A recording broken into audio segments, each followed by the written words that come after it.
Thank you. Paid for by Bud Pierce for a Better Oregon. Where's your finish line? Set a goal, make a plan, get results. Max Muscle offers customized nutrition plans by a certified nutritionist. Learn what and how much food to eat, when to eat, and how it relates to your body. Stop into Max Muscle today, Franklin Boulevard, across from the Market of Choice. If you're considering going back to school, ask yourself the following questions. Do you need the flexibility to take classes on your schedule? Do you have college credits you need transferred? Do you want to earn a quality degree from a world-renowned university? If you answered yes to any of these questions, Arizona State University is the perfect school for you. Arizona State University offers over 100 highly ranked degree programs 100% online. You'll earn the same degree as you would on campus, from wherever you are, on your schedule. Plus, ASU Online accepts most transfer credits. For information, call 1-800-400-1942. Learn for yourself why the Wall Street Journal ranks ASU 5th in the nation for producing the best qualified graduates, and why 90% of ASU grads are recruited within 90 days of graduation. Learn to grow, learn to succeed, and learn to thrive at Arizona State University. To learn more about ASU online degrees, call 1-800-400-1942. That's 1-800-400-1942. The Bloomberg Market Report, sponsored by Pacific Continental Bank, serving your business and community in Eugene for over 40 years. This is a Bloomberg Market Minute. Macy's, the largest department store in the country, has cut its profit forecast for this year and posted first quarter revenue that missed analyst estimates as slow mall traffic hurt sales. Shares of Macy's are down this morning, about 8% in pre-market trading. Elsewhere, shares of Office Depot and Staples are plunging before the opening bell after Office Depot said that it would not appeal a federal judge's ruling that blocked the merger of the two companies. Office Depot is down about 34%. Staples is lower by about 15%. And Disney is down in pre-market trading as well, following its quarterly report that missed analyst estimates. Sports authorities hope to avoid liquidation is fading. With bids for the chain's assets and leases due today, Modell's Sporting Goods has backed away from a potential deal that would have kept some Sports Authority stores operating under their current name. New York-based Modell's was the only potential buyer to express interest in keeping the Sports Authority brand going. Gina Cervetti, Bloomberg Radio. Mornings are a little different with a wake-up call. You're an embarrassment to nature. Do you know that? Holloway in London. On News Radio 1120 KPNW.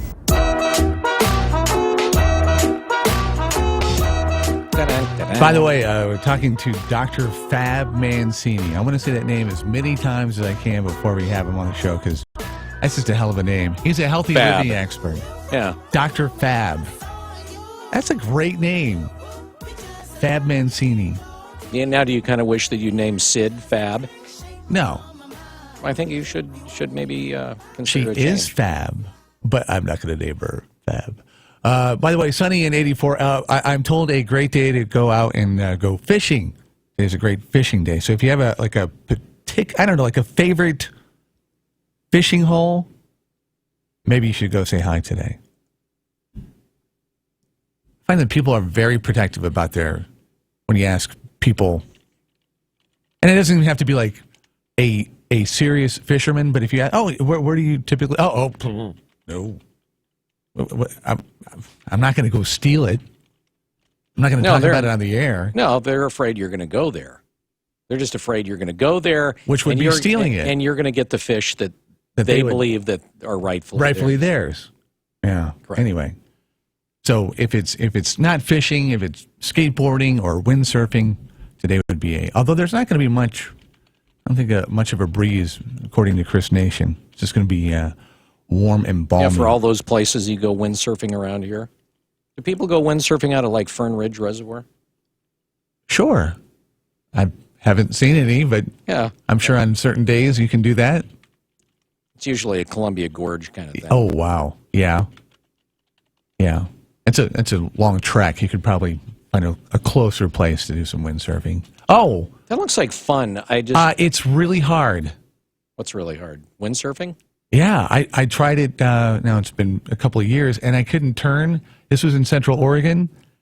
And so as I look back, I realized once I got going, I thought, this is great. And just kept going and had to turn around and then somehow fight the wind and get back to the other side of this So that's when everything went horribly wrong for you, and you decided, yeah, probably not. Yeah, I haven't really revisited that particular activity. I'm curious. Do you are you one of those parents that? Oh, it's nice to know my voice is changing this morning. Puberty again? Excellent. What were you going to ask? I was going to ask, are you one of those parents that likes to show Sid educational videos? What kind of educational videos? Educational videos. You show them educational videos. Sure. You're one of those parents that do that? I mean... yeah. This is kind of interesting.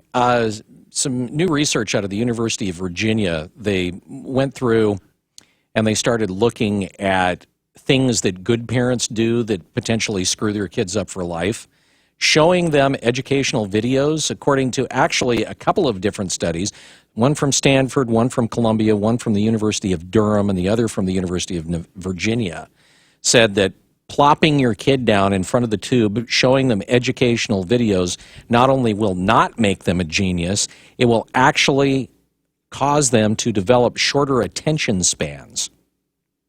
He said you're better off putting a book in front of them or just singing the ABCs as opposed to, oh, let's watch the educational video. I think that makes sense. I've always wondered, that was one of my gripes when Brady was a little guy, was Sesame Street, because of its kind of frenetic, the little 60-second, the number five birds, and just the constant change, sort of like a beer commercial is what it, or television commercials almost, where it's just this, changing again, change again. And I always thought, why, long form stuff would seem to promote a longer attention span than kind of the quick changes on something like Sesame Street. Anyway, according to this, showing educational videos, not good. Some other things, too. Giving your kids a creative name. They say that, so you want your kid to stick out in the crowd, but a couple of studies. What do you mean by a creative name? Oh, haven't you seen those parents that name their kid something weird like,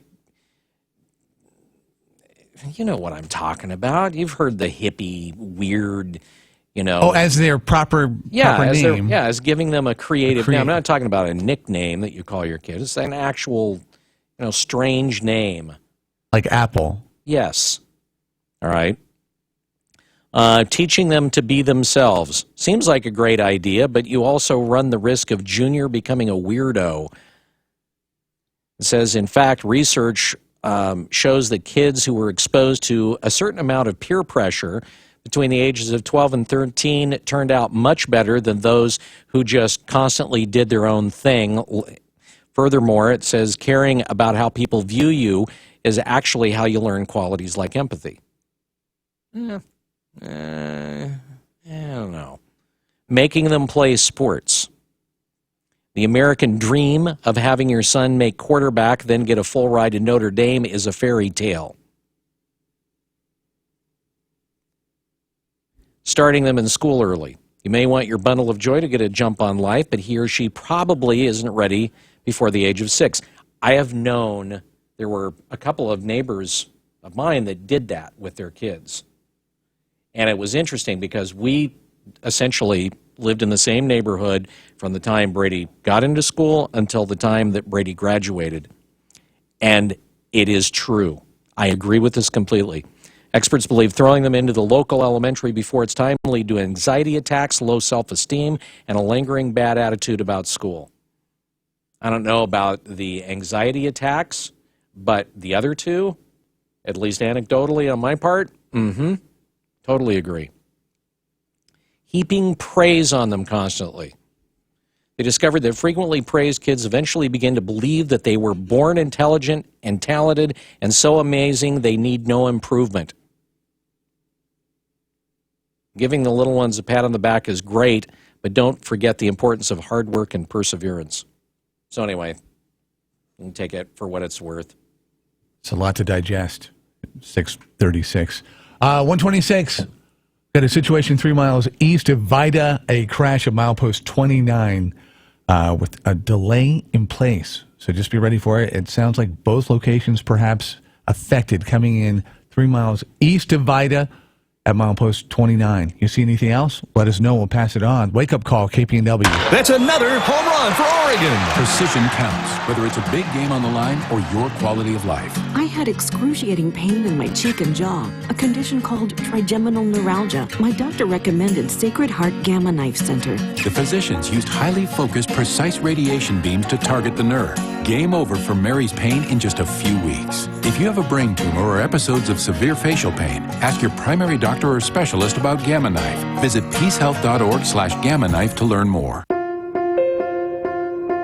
Ductless, ductless, ductless. It's an option, but it's not your only option. Contact Pacific Air Comfort, your local Carrier factory authorized dealer, to explain the problems with your home or business's heating and cooling system. Turn to the experts, and their professional staff will listen and offer you a good, better, and best solution for your heating and cooling system that addresses your needs. Let them make you Pacific Air comfortable with new Carrier equipment.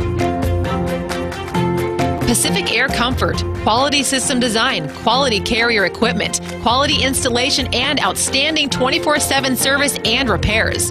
Visit PacificAirComfort.com. That's PacificAirComfort.com. Or call 541-342-5300. That's 541-342-5300 to receive Pacific Air Comfort's award-winning service today. The Wake Up Call is live on air and online from the Widmer Brothers studio, Monday through Friday, 6 a.m. to 9. Click on the Wake Up Call banner on KPNW.com and see and hear up-to-the-minute news as well as interviews and more. The Wake Up Call goes down easy, just like a Widmer ale. This is Shaquille O'Neal. And the Shaquettes. Reminding you that anytime is a good time. Good time. For the cooling, drying, fresh scent of Gold Bond powder spray. Like after the gym. Or a crowded elevator ride. Or golf. Or working with farm animals. Or a hard day's work. Like sportscasting. You said it, ladies.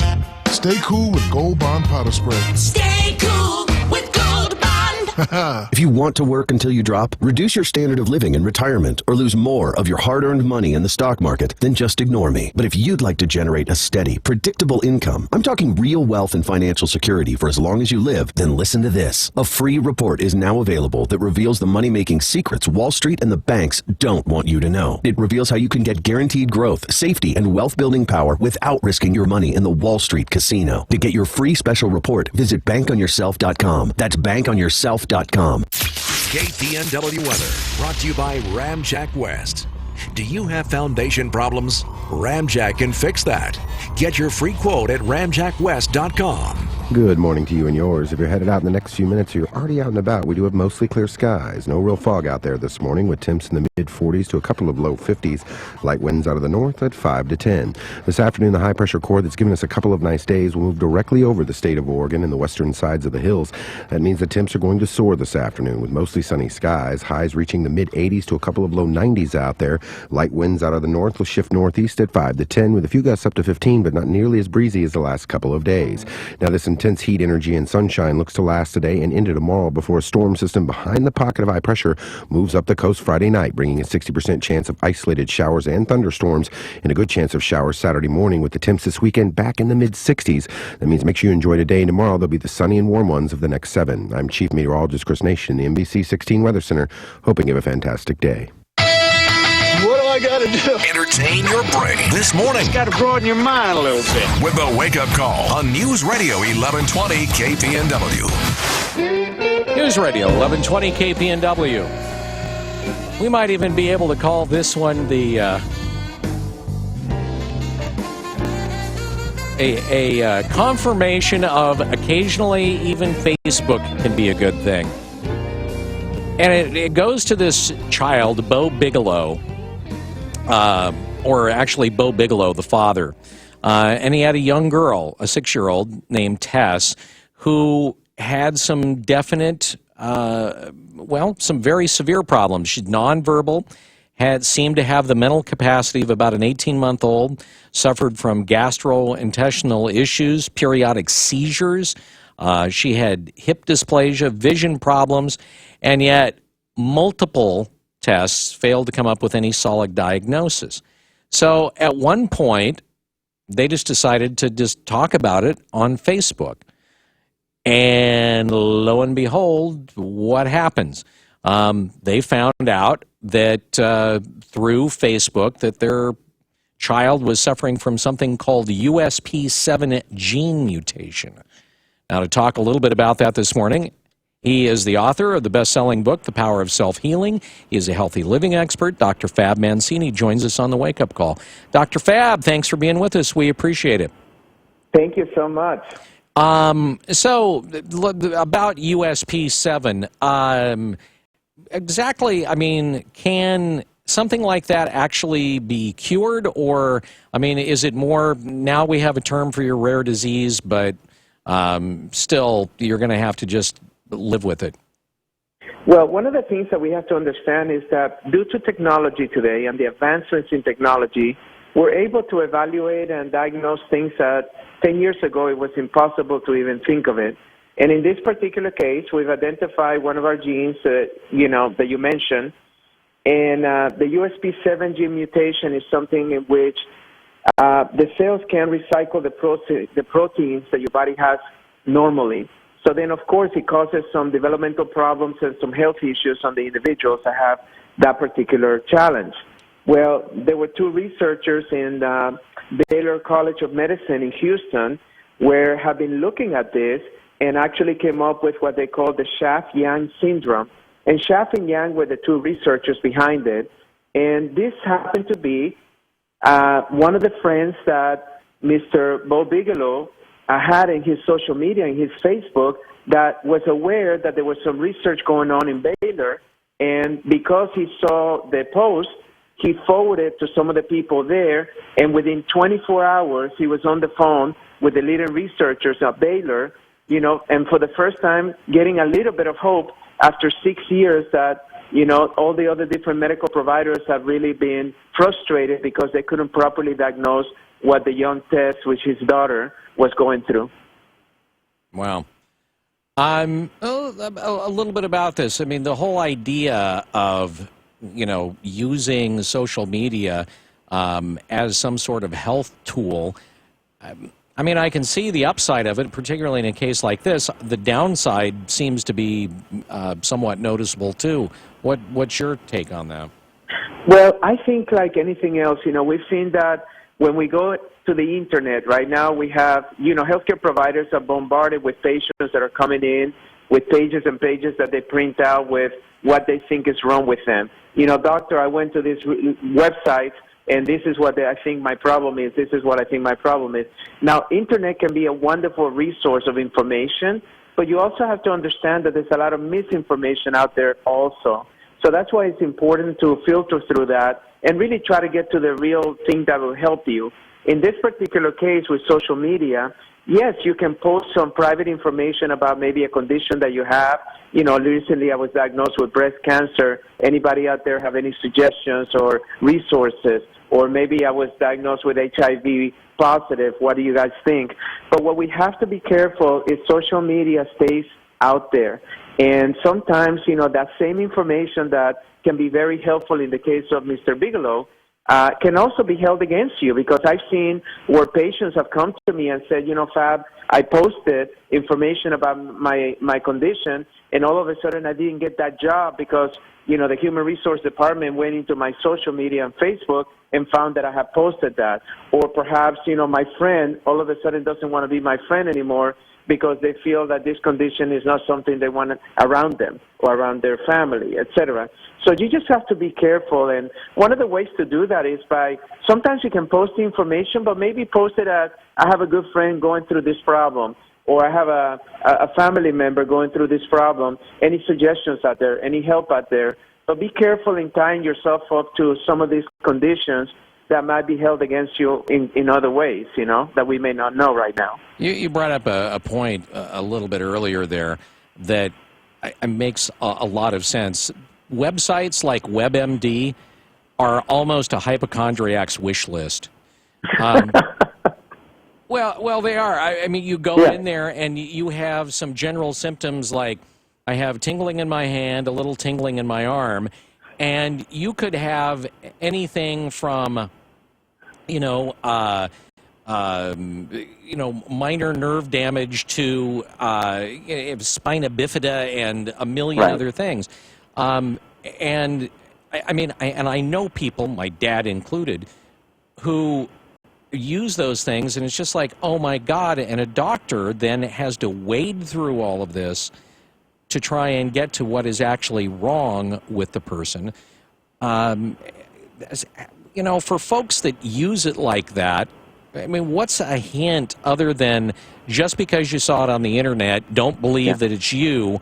I mean, are there any useful tips you can give for folks that use a tool like WebMD, which is actually a decent website, but to use it effectively as opposed to, oh my God, I have this litany of things? Right, and that's the thing that you bring a very good point, is to be careful of how you interpret what you're reading. So the best tips that I can give you is very simple. The first one is research through credible sources. That means primarily the university sources, where a lot of the research is being done in today's world. Major centers like the Mayo Clinic and some of those are also very good sources. WebMD and all that is just a lot of information, so you got a lot of content in there. So you can get kind of obsessive about it because you can be there could be an information overload that kind of makes you depressed. But the most important thing to do is, whenever the information is, it doesn't matter, just make sure that you go to a trusted healthcare provider that you feel can make sense of it. Because, we don't necessarily have gone through school like they do. We may necessarily don't have all the degrees and the postgraduate work and the board certifications. We may not have all that experience that most of these doctors have. So make sure that you find somebody trusted in your family. It could be your neighbor. It could be a family friend. It could be a family member that is in the healthcare provider and can say, listen, I found this on the web. What do you think? And that way it will help you at least decipher it a little bit. And then, of course, consult with your own provider, because they're the person that really knows your body best. You've seen them for a while. They are aware of what your body's going through. So they can also be great resources to give you information to help you figure out solutions to the problems. Dr. Fab, before we let you go, I wanted to tip your ear on GSH, what you thought of that as far as a supplement and an antioxidant. Well, the thing is, all of these products that are coming, including that, is they're finding tremendous evidence that is very supportive. And antioxidants, as we know, is one of the greatest things that we can bring into our bodies because it's got so many benefits, from increasing your immune function to your circulation to just making you overall feel better. I think that what we have to recognize today is that even though many of us are trying to eat right and be able to do the right things that are going to help us be healthy, many times we're not getting the nutrients from our foods that we expect because of the way they're processed, the way they're cooked, the way that they're made, the way that they're shelved in the grocery stores. So therefore, supplementation is just a very good opportunity for you to at least add those things that you feel you're deficient in. And that's why it's important to do your chemistry. Just do your blood work and get to see what you may be deficient in. And then this supplementation can then help you. And you can measure how much it's helping you throughout time. At least that's what I've done for many years. I do my blood chemistries every 6 months. And that way I can measure what supplements am I taking that are really working for me and which ones I'm not. And then I switch the ones that are not into something that may be able to be more helpful. All right. Dr. Fab, thanks for joining us on the Wake Up Call this morning. We appreciate it. Thank you. All right, you take care. Dr. Fab Mancini on the Wake Up Call. It's News Radio 1120 KPNW, and looking at about 6:50 right now on the Wake Up Call. Oh, it's sleeping music. Actually, that's mattress music. See, I think of this, and this music right here, Rob, because I was complaining about the other music. Right. This right here is jumping up and down on the bed music. Oh, absolutely. This is, and there's nothing wrong with that. Right. You're doing like your trampoline thing, unless you have a Tempur-Pedic, which is a horrible bounce. You cannot bounce on a jumping Tempur-Pedic. About this high. Right. Actually, it almost kind of hurts to try and bounce and jump on a Tempur-Pedic. You hit and you just sink. Now, that's a good thing if you want to get a good night's sleep. You throw yourself on it and you sink down into this blissfulness that's, I don't know how to describe it other than it's just sort of like being on a giant comfortable tongue. So head into Sleep Train and you can find the mattress that's going to make your life better. Whether it's a Tempur-Pedic or whether it's a Stearns & Foster or a Sealy, they're going to help you fit the mattress that's perfect for your life. And you'll do that by taking the free test lay. That's right, we've coined that here on the Wake Up Call. It's a way for you to walk in and just kind of wallow around on a mattress and find the one that is perfect for you. And they want you to do it. They'll tell you to do it. And they're going to help you save some money, too. Is that what the kids call it these days? Wallow? Yeah, wallow. Yeah. Save up to Kids that have a $400 on Beauty Rest vocabulary. and Posturepedic, two of Sleep Train's most popular mattress brands, or, of course, Tempur-Pedic, the new Tempur HD model, which you'll only find at Sleep Train. On approved credit with up to 36 equal monthly payments required, and they have a new location in Vancouver, next to Highway 500 and Thurston Way, in the same lot as Chipotle and AT&T. Boy, they think we reach all parts of the Pacific Northwest, don't they? In Eugene, Springfield, Corvallis, Salem, Albany, there's one near you. It is Sleep Train. And tell them you're like this with the wake-up call. 6:53. The best real estate market in a decade. Less homes for sale, coupled with low interest rates, get you the top dollar for your house in today's market. So if you have to sell so that you can buy and you don't want to be without a place, you need to call Eric and Jeanette Harpole with Keller Williams Realty. Really, they're expert negotiators. They specialize in working with their clients that need to sell so they can buy their next home. And if you want to sell within your time frame and get the most money possible, these are the folks. Obviously, you know that not all agents are the same. In fact, Eric, Jeanette, and their team outsell all other agents in Lane County. The reason? Better marketing, top-notch negotiating, their exclusive enhanced listing program, and unlike other agents, they offer flexible commissions. Hey, if you're not happy, fire them. You are in control. You can get free information about selling your house this spring or summer. Give them a call, 541-286-3030. That's 541-286-3030. Or just go to harpolehomes.com in Lane or Douglas County. I'm Gary Conley with today's Money Minute. While no major financial market has been destroyed by a cyber attack, it could happen. The biggest risk is not from hackers trying to steal money or manipulate prices, but by governments or terrorists who want to destroy the system with financial warfare. That would most likely be done by hijacking the algorithms that do most of the trading, or the ones that run the markets. A classic cyber attack is like getting mugged in a dark alley. You can protect against it by wearing armor, carrying a gun, or just not going there. But Christian Christensen of the Quant Alliance in Norway says fending off financial warfare waged with algos would be like trying to protect someone from his own thoughts. That's because the algos that do most of the trading tend to act in concert once a move gets underway, and others are running the market itself. So in some form, the attack would, or will, come from inside the system. What Christensen finds most scary is that his team of developers could easily build an algo that's only purpose would be to destroy a market. Here's the nugget. The solution may be even more algos running around in the markets policing those already there, like sort of an anti-missile defense or spying system. I'm Gary Conley, and that's today's Money Minute. Holloway in London. Yeah, I get a little frustrated when I'm dealing with incompetence. And the Wake Up Call. News Radio 1120, KPNW.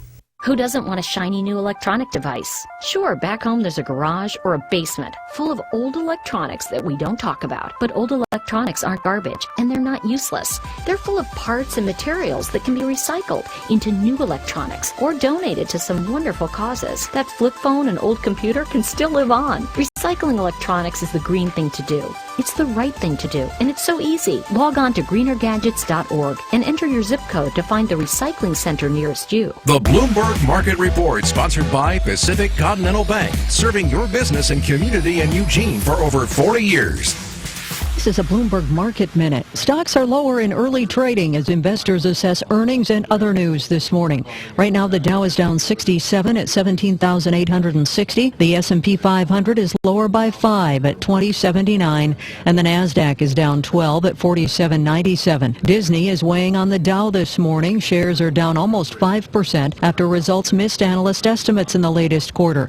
And shares of Office Depot and Staples are plunging after saying they've given up plans to merge after a judge blocked the deal on anti-competitive concerns. Macy's also lower this morning after it lowered its 2016 forecast. Analysts have moderated their predictions for a decline in first quarter profits to 7.4% from 10% last month. So far, about 75% of the firms that have released results beat earnings estimates and 54% exceeded sales projections. Checking crude this morning, down about 0.5% at $44.45 a barrel. Gina Cervetti, Bloomberg Radio. Remember the other day I told you the Obama Justice Department will no longer call convicts and felons? Well, now we get news that Obama's Education Department's making it easier for convicts and felons to enroll in college. The DOJ has issued a resource guide that gives colleges alternatives instead of asking applicants for their criminal histories. The first rule is don't ask. The regime says that colleges should wait until after an admission decision has been made to ask about an applicant's criminal record. In other words, admit first and then ask if the new entrant happens to be a felon. The second rule is don't tell. The regime says that colleges should instruct students very early in the application process how to narrowly answer questions about their criminal history. In other words, how to lie. The third rule, don't judge. The regime wants colleges to give accepted incoming ex-cons an opportunity to explain their criminal records. Colleges should also train admissions staff on the proper ways to use criminal histories, or basically to ignore them. Secretary of Education John King Jr. says the Obama regime believes in second chances and fairness, and the college admission process should not be a roadblock to opportunity. So sure, why not give your average ex-con a chance to sit next to your average young law-abiding college kid? It's only fair. I mean, what in the name of Sam Hill could possibly go wrong?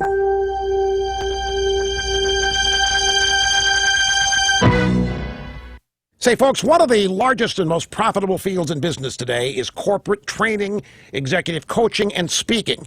It has become an $11 billion annual industry. Now, if you've been thinking of entering this exploding corporate training market, you need to become certified by the John Maxwell team. I have seen and heard success stories of people who become certified Maxwell corporate trainers, executive coaches, and speakers, and I am impressed. Maxwell is the global authority. They've been at this for more than 40 years. Now, when you become Maxwell certified, you'll be able to profit from this booming business. The fastest growing, largest certification program in the world, the John Maxwell team, has been certifying corporate trainers, executive coaches, and speakers for years, all over the world. Become a Maxwell certified corporate trainer, executive coach, and speaker. Visit johnmaxwellradio.com now. Radio 1120 KPNW, Eugene, Springfield, USA. Fox News Radio, I'm Lisa Brady. Donald Trump's working on possible running mates after easy wins in West Virginia and Nebraska as he prepares to meet with House Speaker Paul Ryan tomorrow. We'll see what happens. If we make a deal, that'll be great. And if we don't, we will trudge forward like I've been doing and winning, all the time. Bernie Sanders also had a big night, beating Hillary Clinton by 15 points in West Virginia and still telling supporters he's in it to win it, even though she is less than 150 delegates away from clinching the Democratic nomination. This as the FBI interviews a top Clinton aide, or tries to, in the ongoing email probe. Fox Radio's John Decker, live at the White House. Cheryl Mills, a longtime senior aide to Hillary Clinton, and her lawyer both reportedly walked out of a recent interview with the FBI about Clinton's private email server. The Washington Post said that Mills and her lawyer Beth Wilkinson returned to the interview room after a brief absence. The paper said that the FBI investigators' questions that caused Mills and her lawyer to walk out were related to the procedure used to produce emails for possible public release by the State Department.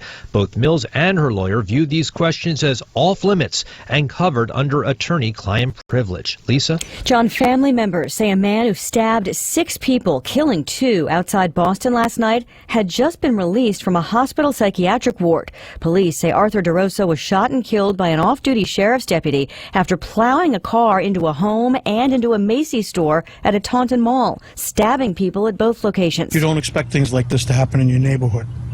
You know, one house away, really. And you just don't expect this to happen. An 80-year-old woman, one of the 2 victims who died, a pregnant woman, one of the survivors. ISIS claiming responsibility for bombing a crowded outdoor market in Iraq, killing more than 60 people in a mainly Shiite neighborhood of Baghdad. Late reports of another car bomb attack in Baghdad. Fox News Radio, fair and balanced.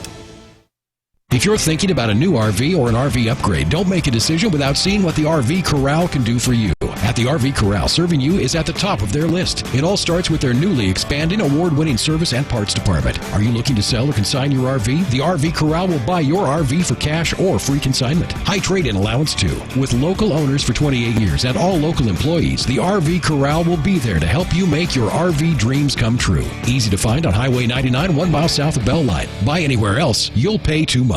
My kids couldn't go outside and play. They couldn't go to the park. Just was a very bad situation. It was brutal. It was a scary place to be. I had always wanted to own my own home. I just didn't know how. Once we moved into this house, my children flourished. Because of this house, I'm a better person. Happiness, peace, stability are all the words that come to mind when I think of our home. You can change the lives of families in your community and around the world.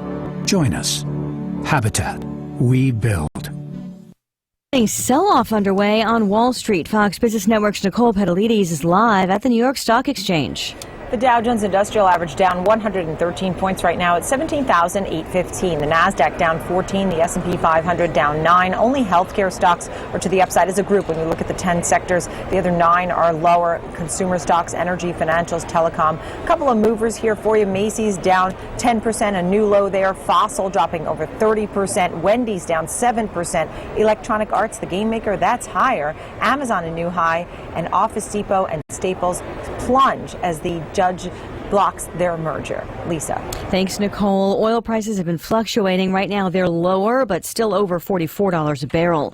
For the first time in 2 years, climbers reached the summit of Mount Everest. 9 Nepalese guides conquering the world's highest mountain after back-to-back natural disasters, a deadly earthquake at base camp last year and an avalanche the year before. The reigning NBA MVP keeps the crown for a second year, and this time it was unanimous. No other player, not even Michael Jordan, had ever received every single vote for the NBA's Most Valuable Player award. I don't really know what to say. It's just a huge honor. Warriors guard Steph Curry led Golden State to the best regular season record in NBA history, 73-9. I hope we take a moment, every single day, really, when we come into the practice facility, come into games, to appreciate the bond that we have and how much fun we have going out there playing every single day. Curry made a record 402 three-pointers this season, averaging more than 30 points a game. He's just the 3rd player to ever lead the league in both points and steals in a single season. Fox's Chris Honig. The Warriors await the winner of San Antonio's series with Oklahoma City. The Thunder taking a 3-2 lead last night. The Penguins come from behind in overtime and knock the Capitals out of the Stanley Cup playoffs. The Cavs had the best record during the regular season. Lisa Brady, Fox News Radio.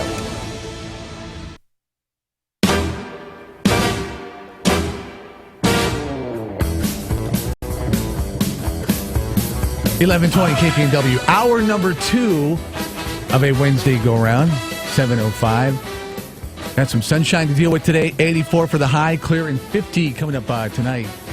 Pretty much what you see today is what you're going to experience tomorrow and most of Friday, with a little bit of rain coming in Friday afternoon.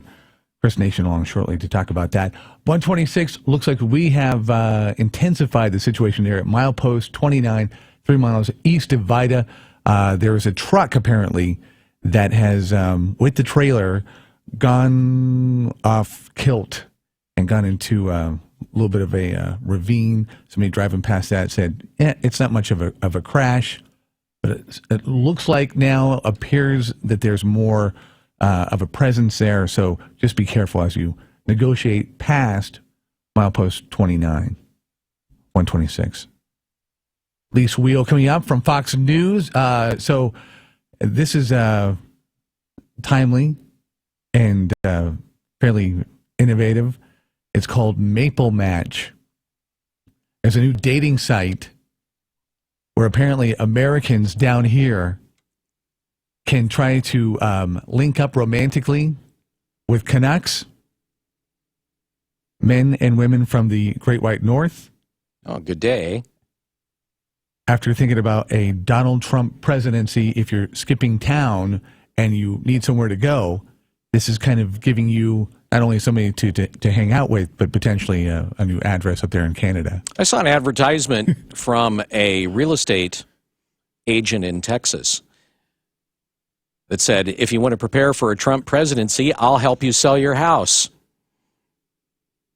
Seriously. Brilliant. It's got the woman, it's got the woman, I'm planning on moving out of the country when Trump is president. I'll help you sell your home. Like, yeah, nice. Maple Match.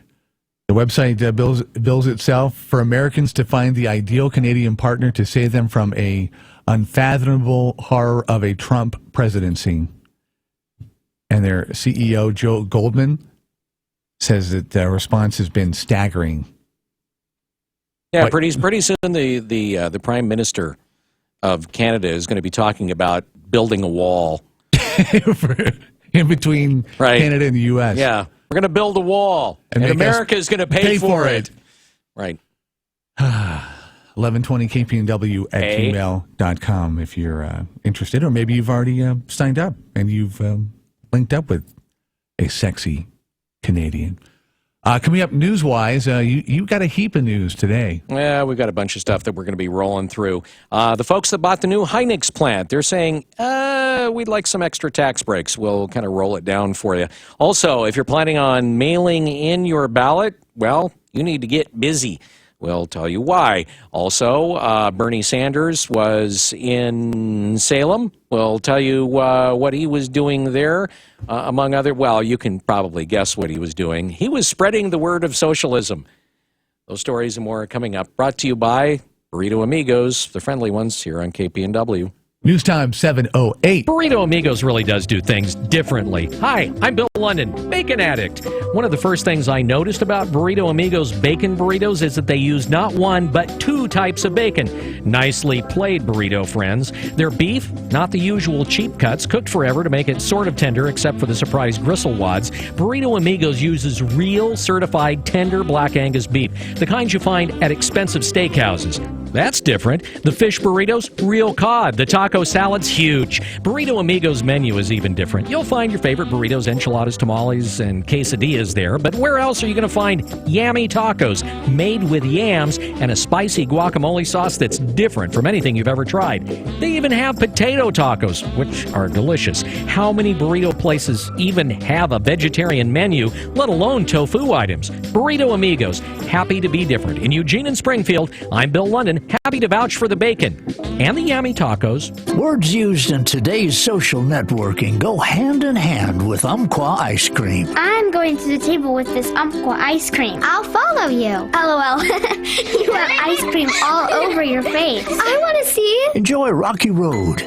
Umpqua ice cream's flavor of the month. Do a selfie. Look in your spoon. Hey, I'm upside down. Umpqua ice cream, the original social network. Share the flavor at umpquadairy.com. Michelob Ultra is more than a superior light beer. It's taken in all life has to offer, like catching a wave or biking a long trail. And when you're done, you reach for a cold Michelob Ultra. Fewer carbs, fewer calories, more to look forward to. Michelob Ultra. Long live the ultra life. Enjoy responsibly. Michelob Ultra Light Beer, 95 calories, 2.6 carbs, 0.6 grams protein, and 0 grams fat per 12-ounce serving. Anheuser-Busch, St. Louis, Missouri. Hi, this is Mike Clark, and I'm running for Eugene Mayor. I'm running because I believe that we need a subtle change in leadership in city government, a course correction of sorts. There are many things that we've done in the last few years that are successful, but there are several big decisions, generational decisions really, that we're going to make over the course of the next couple of years, and we need to make them well. We're going to decide together what manner of thing we'll build on our riverfront. We're going to decide together what our new city hall will be like.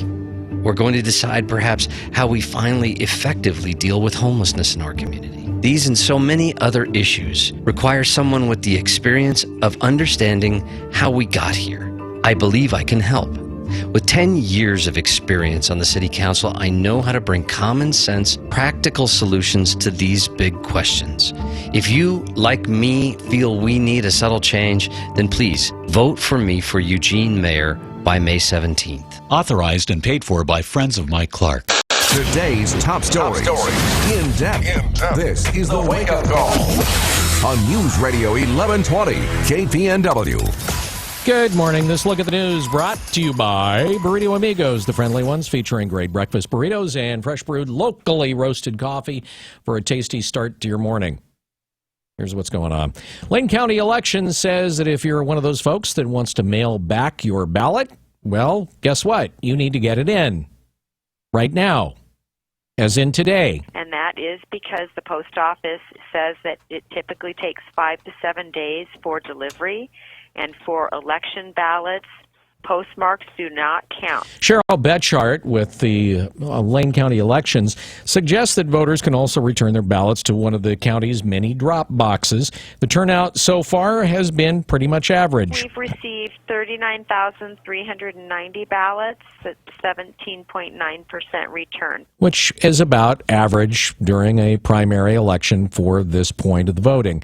Remember, all ballots have to be received at the elections office or in the official drop site by 8 p.m. on Election Day, which is next Tuesday. Oregon's new motor voter law is helping to significantly boost the number of people with ballots for the primary election. Brad Ford has details. Oregon Secretary of State Gene Atkins says around 100,000 people have been registered to vote, and about half of those are because of the motor voter law that took effect this year. We've made it easy and certainly increased our voter numbers. It automatically registers voters as not affiliated, but they can take the second step and change their party. It's been about 16% have asked to be registered as a party member. The other option is to return a card saying they don't want to be registered to vote. About 6% of them return asking to opt out. Atkins says the program has been very successful and should continue to add voters as they renew or change their driver's license. I'm Brad Ford, KPNW. A person saved a woman's life this week simply by showing some human concern. An unnamed woman was kidnapped and raped Monday, according to the Lane County Sheriff's Office. Now, the victim didn't show up for work, and so a concerned citizen who knew the woman started looking late Monday afternoon. According to the Lane County Sheriff's Office, earlier in the day, the victim had been kidnapped at knife point by a man and forced into a car, then driven to the man's house on the 2300 block of Beaver Street in northwest Eugene. There, she was allegedly threatened, punched, and raped repeatedly. While details are sketchy, the acquaintance apparently had an inkling where the victim might have been and found her at the Beaver Street home. The acquaintance took the victim to the hospital and called the sheriff's office. Deputies subsequently arrested Delfino Onartachoa, a 38-year-old Eugene resident, on a number of charges, including first-degree rape and kidnapping. Lane County Human Services released their annual homeless point-in-time count. Count locations include streets, under bridges, in parks, food pantries, day access centers, schools, churches, emergency shelters, and transitional housing programs. Around 1,451 individuals currently unhoused, and the distribution of those people was spread out over men, women, and children. So definitely a pervasive issue that's affecting a lot of folks here in Lane County. Jason Davis with Lane County Health and Human Services says there is one positive that came out of the count. There's still a lot of work to be done. However, the good news is there was a 1.5% decrease, and this is the first time in a while that we've seen an actual decrease. The counts are required by the Department of Housing and Urban Development and Oregon Housing and Community Services simply because they provide funding for housing and services related to homelessness. By the way, these counts are not even close to perfect, as homeless persons who are not seeking services are not counted, and of course, those who don't want to be found aren't going to be found. The old Hynix facility has a new owner who's investing over $400 million in the deserted facility, and they want a tax break. Avago Technologies plans to manufacture cell phone components in the facility, and they're going through a major property upgrade. They're also asking the Eugene City Council for some tax breaks. Under the West Eugene Enterprise Zone, Avago is eligible for an exemption that would last for 3 years, but they want a 2-year extension on top of that. Today, the City Council will hear the proposal and Avago's plans. Once the plant is ready for production, they expect to be hiring several hundred people. 2 projects started this week on the Beltline in what seems to be the never-ending cycle of road improvements to meet travel demands for the next 20 years. Construction crews are going to start on the I-5 portion of this job. And they'll be starting to build a new bridge to go over Interstate 5 to take travelers from eastbound Beltline onto southbound and northbound I-5. Angela Beers-Seidel of the Oregon Department of Transportation says the second project promises some difficulties. Once that work is done, then we'll start the work on Beltline off of Colebrook Road, and we'll see some lane closures and traffic delays there, too. Construction is beginning this week for the new bridge for the eastbound Beltline to northbound I-5 on-ramp. You'll likely see lane closures overnight in the construction areas. It's an 18-month project, and delays and closures are going to be announced off and on as issues appear. AAA is raising the red flag on the legalization of marijuana and driving.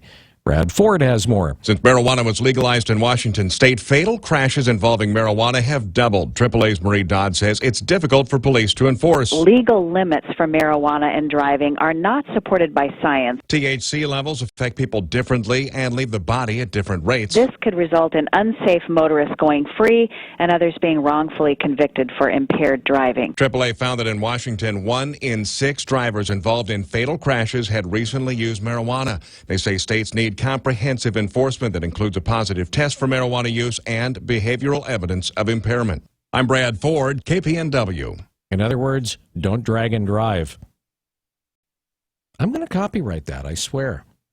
A formal group has been established to fight a proposed national monument in eastern Oregon. The Oahe Basin Stewardship Coalition is led by a group of ranchers, and they have grazing allotments that would be included in that 2.5 million acre monument. Coalition Secretary Andy Benz said the plan is to tell their story to government leaders and those who have influence on government leaders. Apparently those making huge campaign donations. Maybe they need to be talking to Michael Bloomberg. Ranchers say the potential rules and regulations could put them out of business. A national monument designation can come through an act of Congress or at the direction of the president. 2 boys accused of planning mass violence at LeGrand High School have pleaded not guilty. The boys are 14 and 15, and they appeared by teleconference from a juvenile facility in Walla Walla, Washington. The teenagers were arrested last month after officers in the Eastern Oregon community learned of a Columbine-type threat. They're charged with criminal conspiracy to commit murder.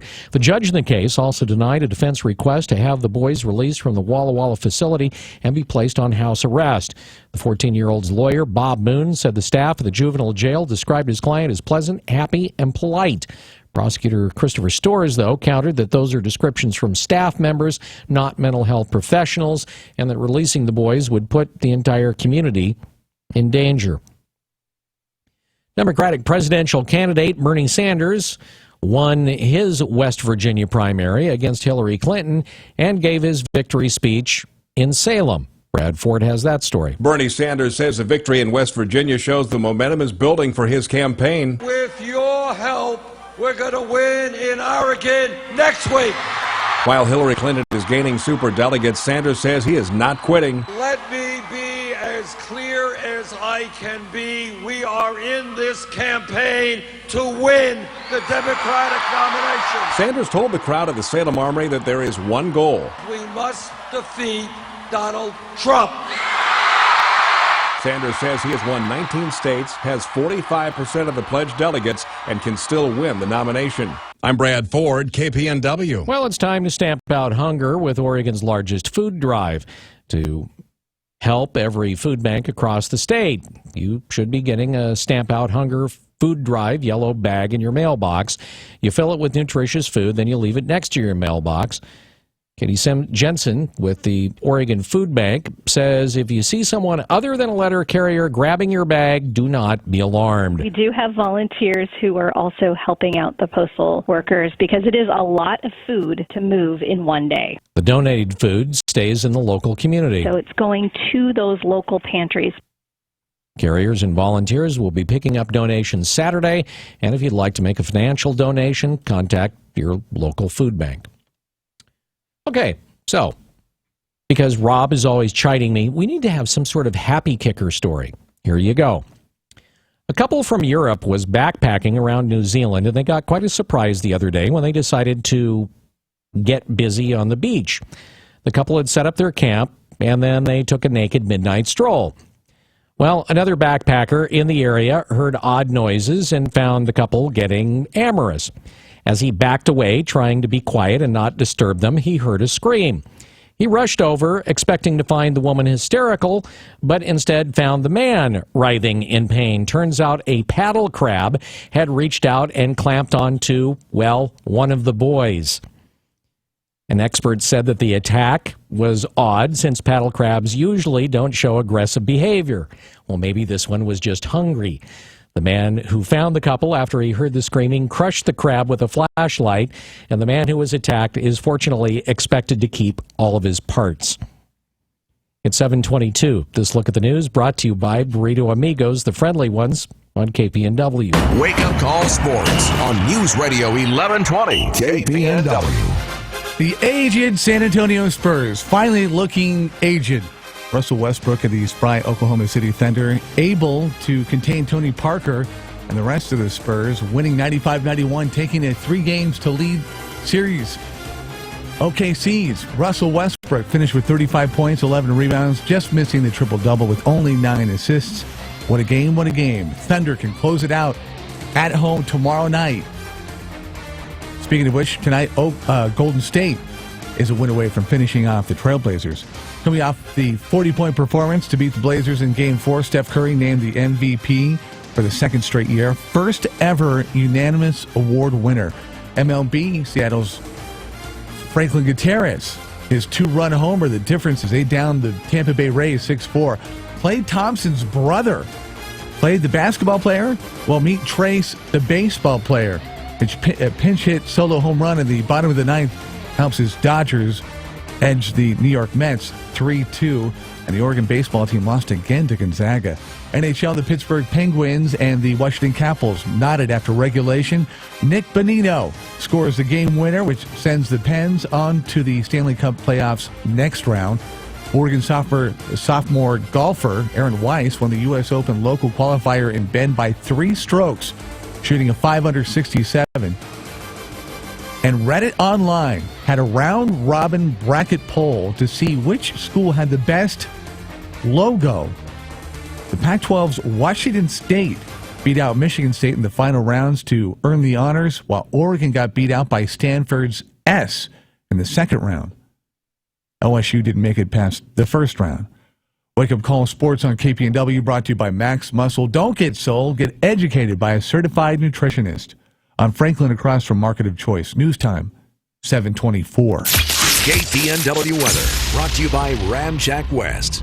Do you have foundation problems? Ramjack can fix that. Get your free quote at ramjackwest.com. Good morning to you and yours. If you're headed out in the next few minutes, you're already out and about. We do have mostly clear skies. No real fog out there this morning with temps in the mid-40s to a couple of low 50s. Light winds out of the north at 5 to 10. This afternoon, the high-pressure core that's given us a couple of nice days will move directly over the state of Oregon and the western sides of the hills. That means the temps are going to soar this afternoon with mostly sunny skies. Highs reaching the mid-80s to a couple of low 90s out there. Light winds out of the north will shift northeast at 5 to 10 with a few gusts up to 15, but not nearly as breezy as the last couple of days. Now, this intense heat, energy, and sunshine looks to last today and into tomorrow before a storm system behind the pocket of high pressure moves up the coast Friday night, bringing a 60% chance of isolated showers and thunderstorms and a good chance of showers Saturday morning with the temps this weekend back in the mid-60s. That means make sure you enjoy today and tomorrow. They'll be the sunny and warm ones of the next 7. I'm Chief Meteorologist Chris Nation in the NBC 16 Weather Center, hoping you have a fantastic day. This winter, we received more rainfall than in the past 75 years. Severe weather can cause damage to your home's foundation. Ramjack can fix that. Get your free in-home evaluation at ramjackwest.com. CCB 146906. Hi, everybody. This is Don Essig with today's Motivational Minute, brought to you by Builders Electric, providing smart electrical service since 1960. Take a few minutes today and think about all the things you've accomplished simply because you are willing to take the risk and start something new and different. Eugene Ware, the American poet, once said, "All glory comes from daring to begin." Others have made references to the first step being the worst step, but once you get through the first part, the rest comes easier.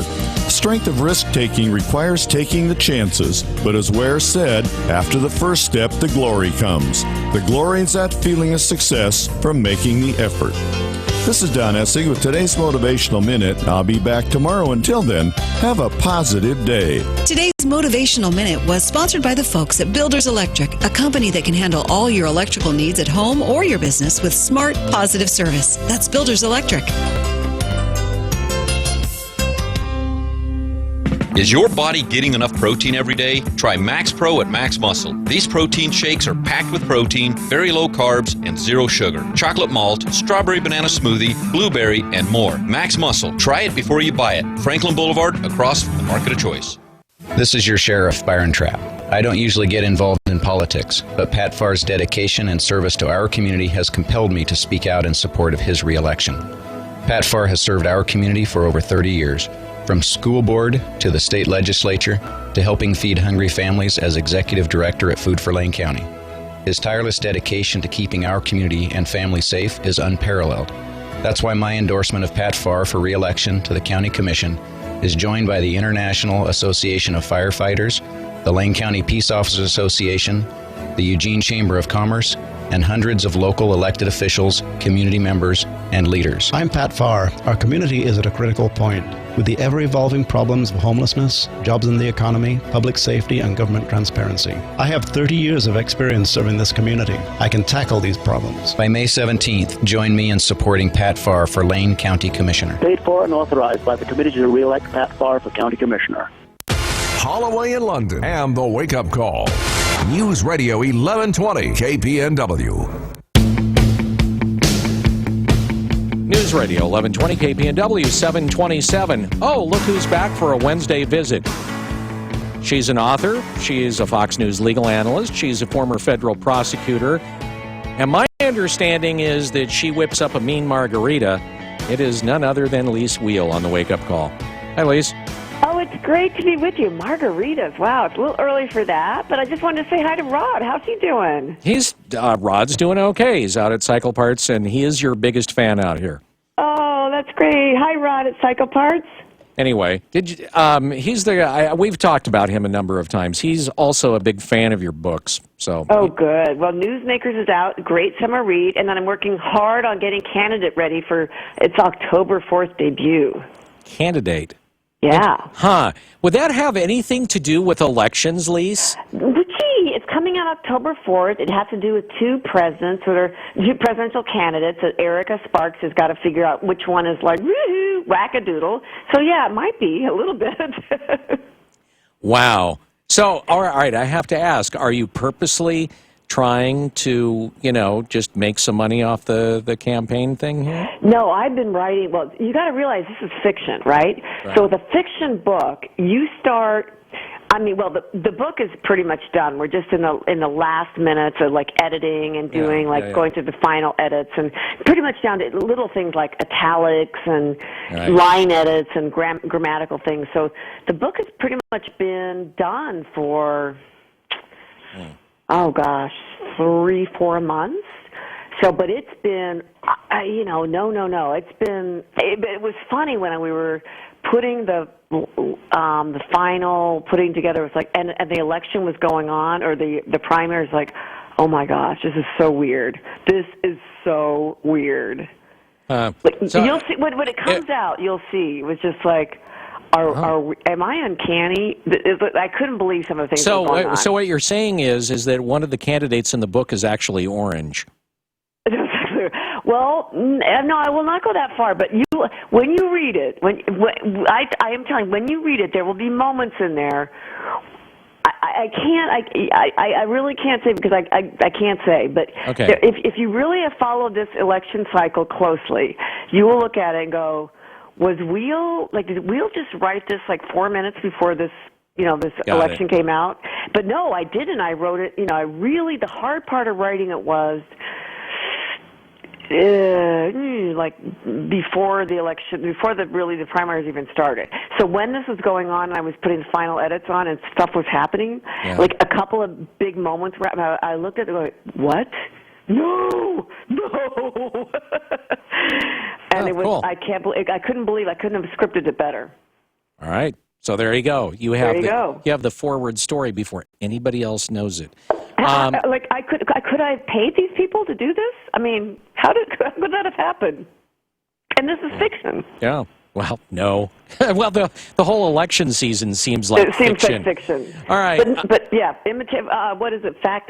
Fiction imitating art, whatever. Yeah. Whatever. It's just, That's it was very stuff. strange. It was All very right. strange. I want to talk about this one case in particular. Yeah. The school district has installed in Illinois, yeah. In Illinois, they've installed a fingerprint scanner, and a lot of parents are not happy about this. And they do it for the reason of, okay, the kids walk through, they do the scanner, the machine keeps track of how much they owe for their lunches, and, I guess probably that's easier than expecting a fifth grader to carry around a little key card with them to scan. But that said, there's a number of parents that are not happy about this, that they're hooked up to a biometric scanner. The question here is, I'm going to assume this is legal, but I'm also going to assume that if parents really wanted to, they could opt out, right? Yes, they can opt out. Let's go back. I mean, back in the day, in Yakima, you would go in, you had your little 45-cent coupon and the 5-cent coupon for the milk if you wanted that, and that was great. The little lunch ladies with their nets and all that was fine.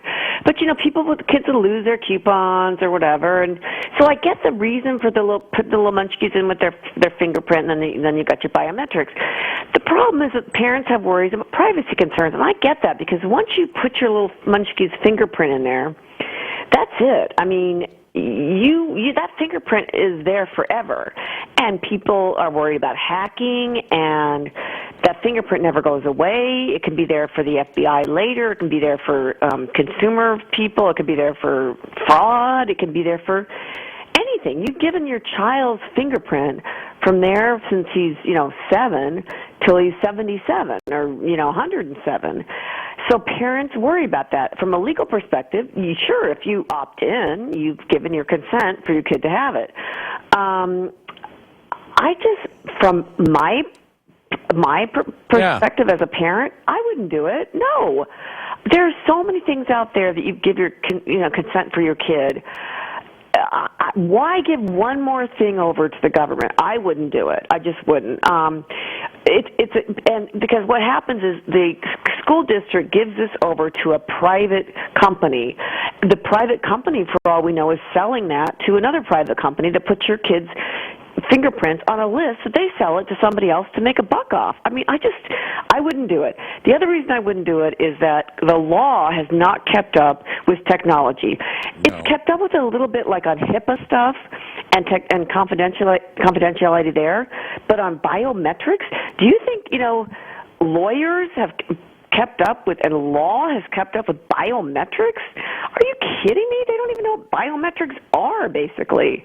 So, no, they have not kept up with biometrics law.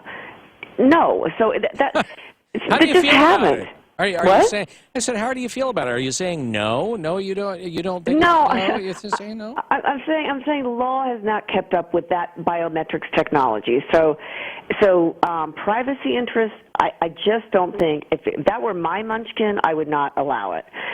If you want to do it, if you want to opt in, that's fine. I just wouldn't want my kid doing it. That's all. All right, Lise, always a pleasure having you on the show. You have a good one. You too. Take care. Okay. Bye. Lise Wheel, 735 News Radio, 1120 KPNW. How would you? I know that I would totally.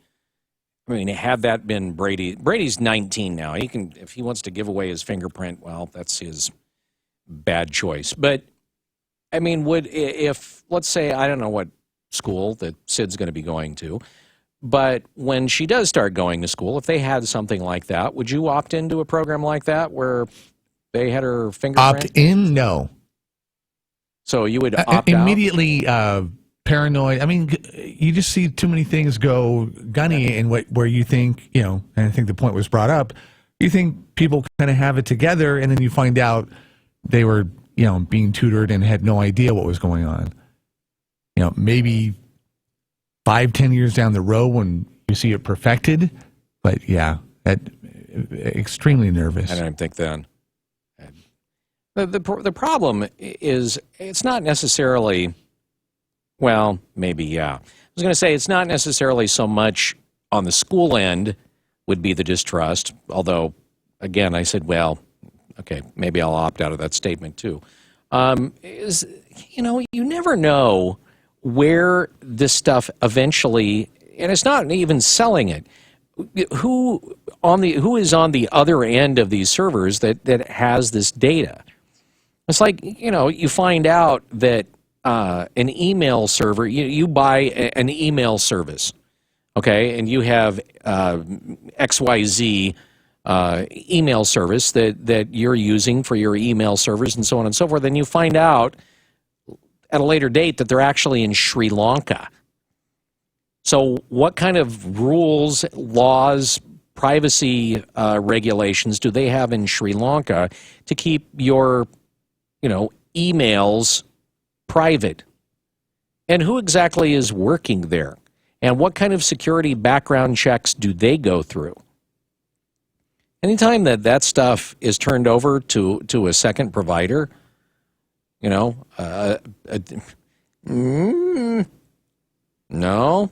thank you. Unless it's somebody you actually know. I have issues with that. That's why the cloud, to me, is, I just look at that and go, that is going to be... Recipe for disaster. Oh, absolutely. Oh, yeah, absolutely. Recipe for disaster. And what happens when you're on the cloud? Let's say that you are on some cloud-based provider, and they're providing you with the service.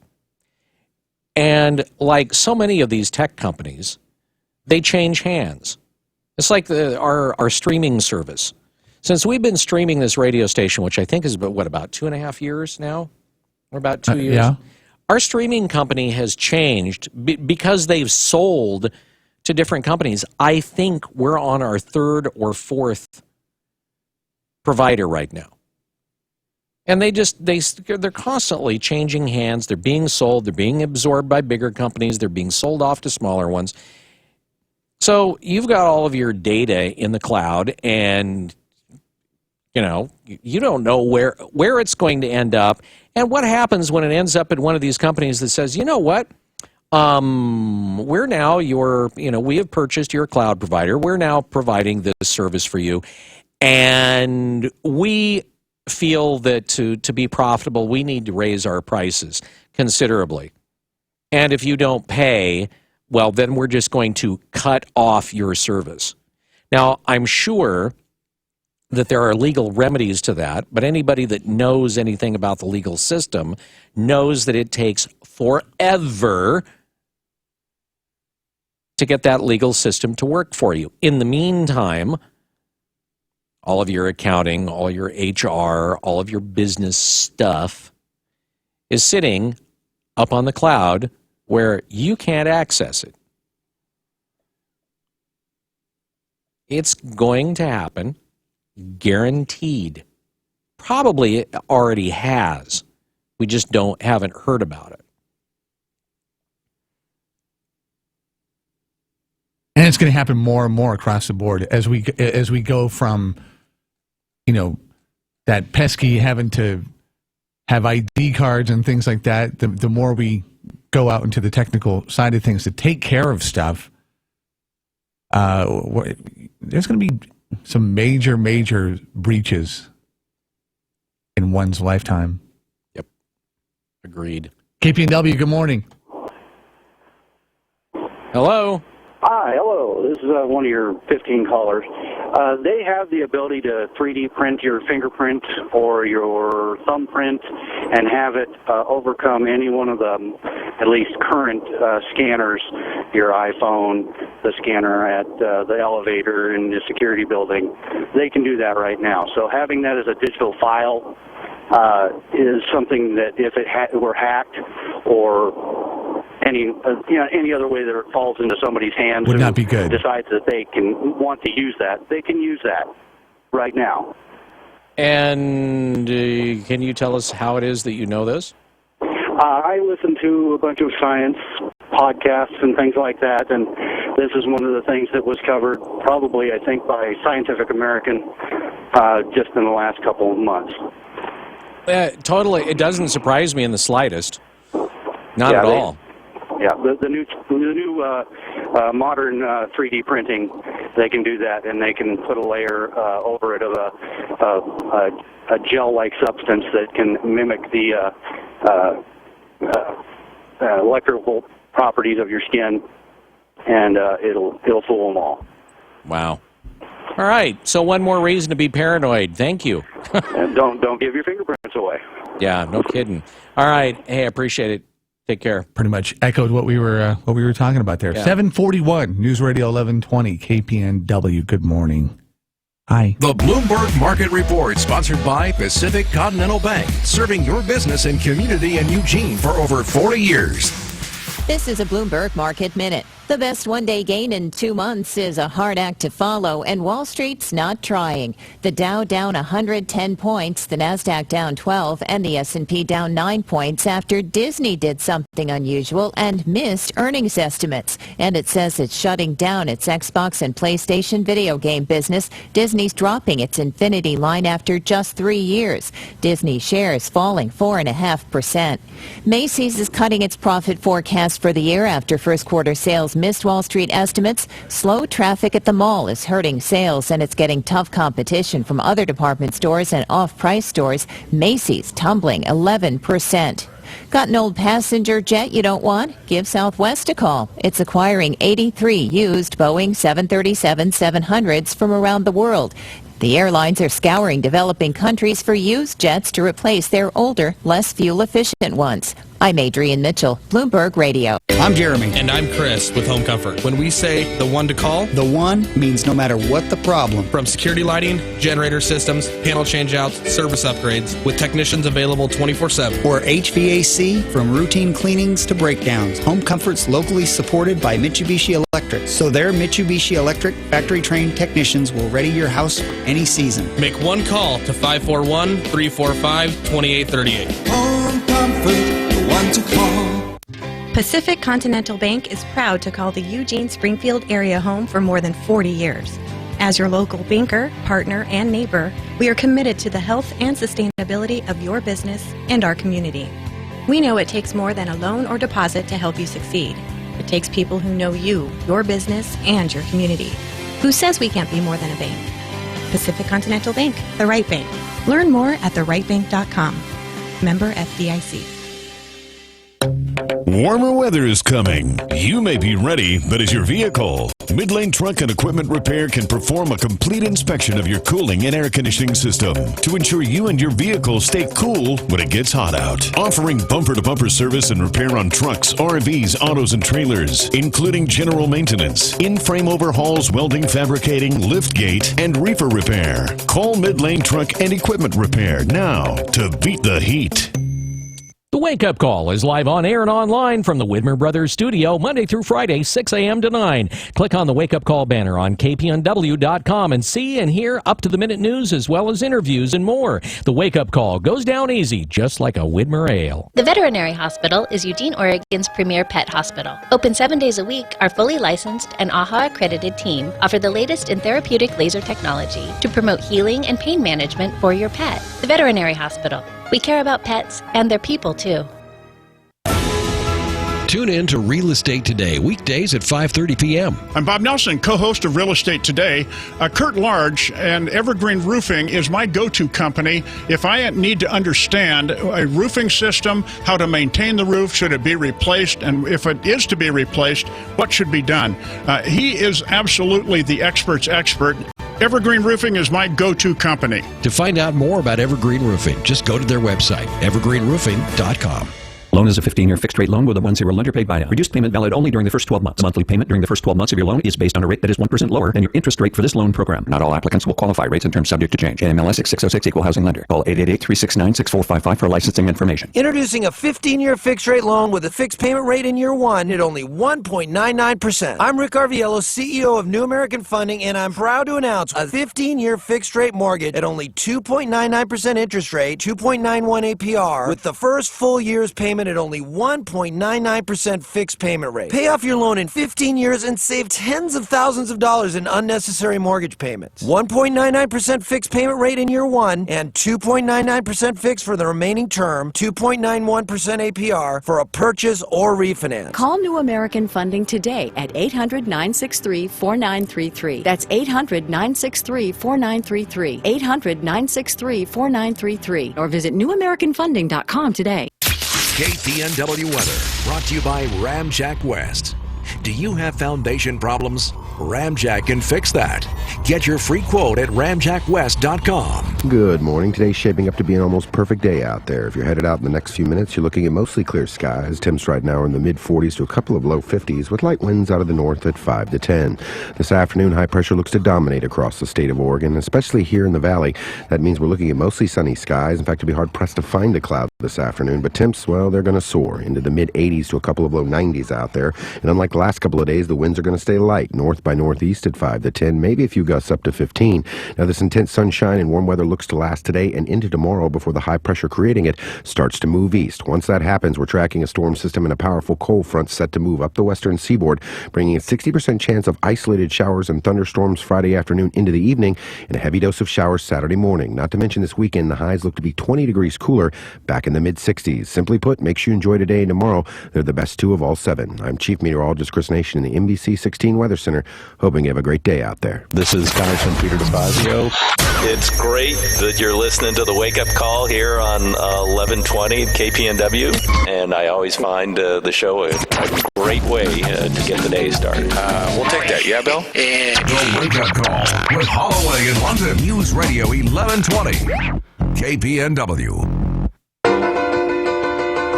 7:47. Yesterday, my travels took me through the Oregon campus, and boy, I tell you what, everybody in their highfalutin, jet-powered sports car was driving around like they had never seen the sun before, and they were trying to impress everybody.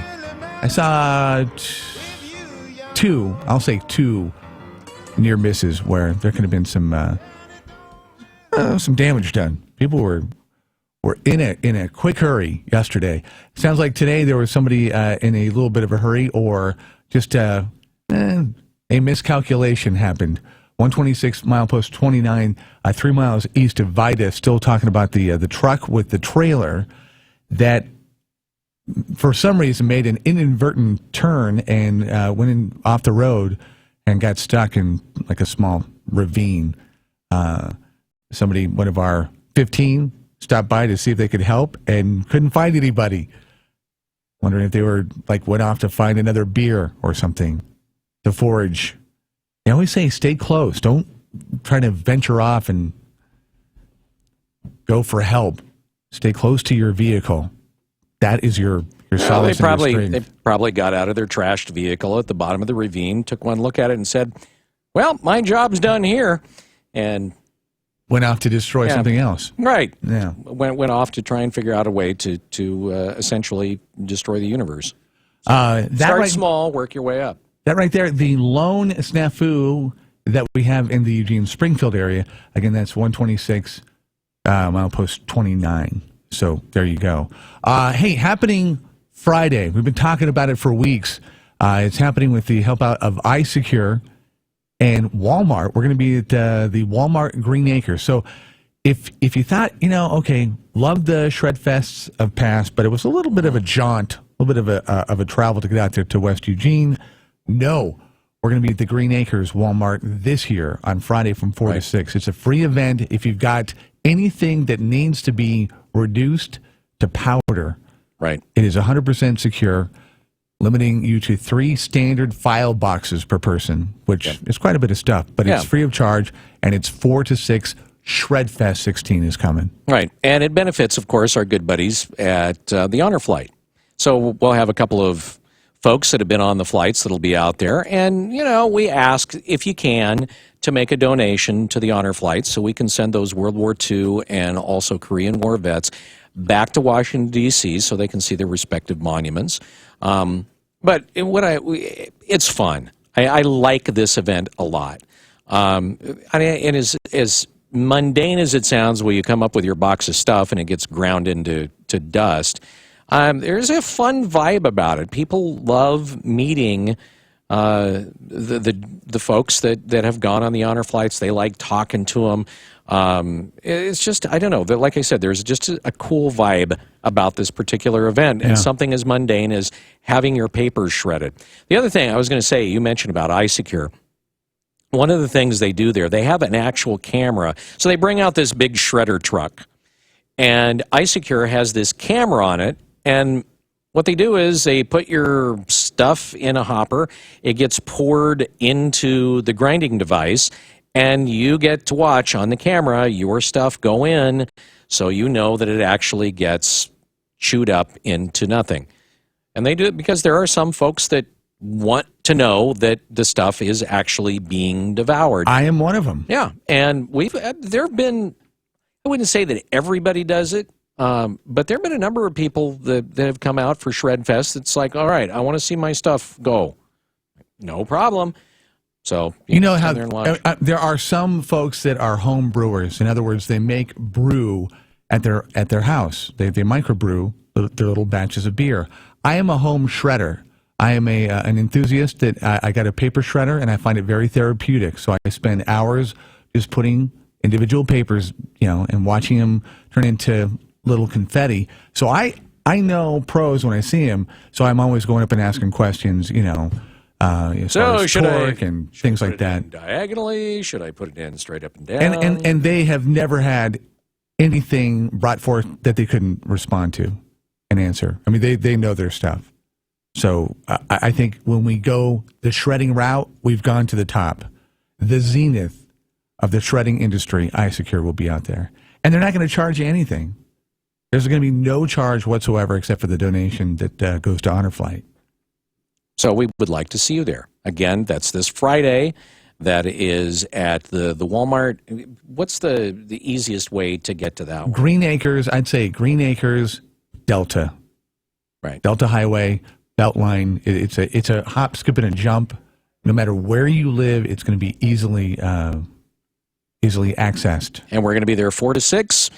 Come on out. We'll be out there helping. It's a great event. Love to do it. It's our 3rd annual Shred Fest. Wow. For our friends at Honor Flight. And we'll have some of those heroes out there too. So if you want to stop by and say hi and thank them for their service, hey, that's up to you. Completely up to you. But they are awesome. Awesome to be in their presence, and they're just good people. Again, Friday, 4 to 6, Walmart Green Acres in Eugene. It's Shred Fest 16 from the Wake Up Call, 1120 KPNW. Sid Lycan knows how to overcome challenges and find the solutions. He just has such a heart for the community and for people. We need someone who can come in on day one and take charge. Sid has a small business background, and he understands what has to happen to move the economy forward. He's been extremely effective locally, first as a mayor, then as a county commissioner. He brought over $1 billion worth of private sector money. Better economy for the citizens in our community, and it gave them the hope that they could raise a family. When I was first elected to the Lane County Board of Commissioners, we streamlined. We went from 14 departments to 9. We went from 7 separate health care plans to 2. We've been able to save millions of dollars on an annual basis because of that. I proudly support. And I stand proudly behind Sid Lycan. Sid Lycan. Sid Lycan for Secretary of State. I'm Sid Lycan, and I'm running to be your next Secretary of State. and I need your support. Thanks. Paid for and authorized by Sid Lycan for Oregon. I'm Gary Conley with today's Money Minute. While no major financial market has been destroyed by a cyber attack, it could happen. The biggest risk is not from hackers trying to steal money or manipulate prices, but by governments or terrorists who want to destroy the system with financial warfare. That would most likely be done by hijacking the algorithms that do most of the trading, or the ones that run the markets. A classic cyber attack is like getting mugged in a dark alley. You can protect against it by wearing armor, carrying a gun, or just not going there. But Christian Christensen of the Quant Alliance in Norway says fending off financial warfare waged with algos would be like trying to protect someone from his own thoughts. That's because the algos that do most of the trading tend to act in concert once a move gets underway, and others are running the market itself.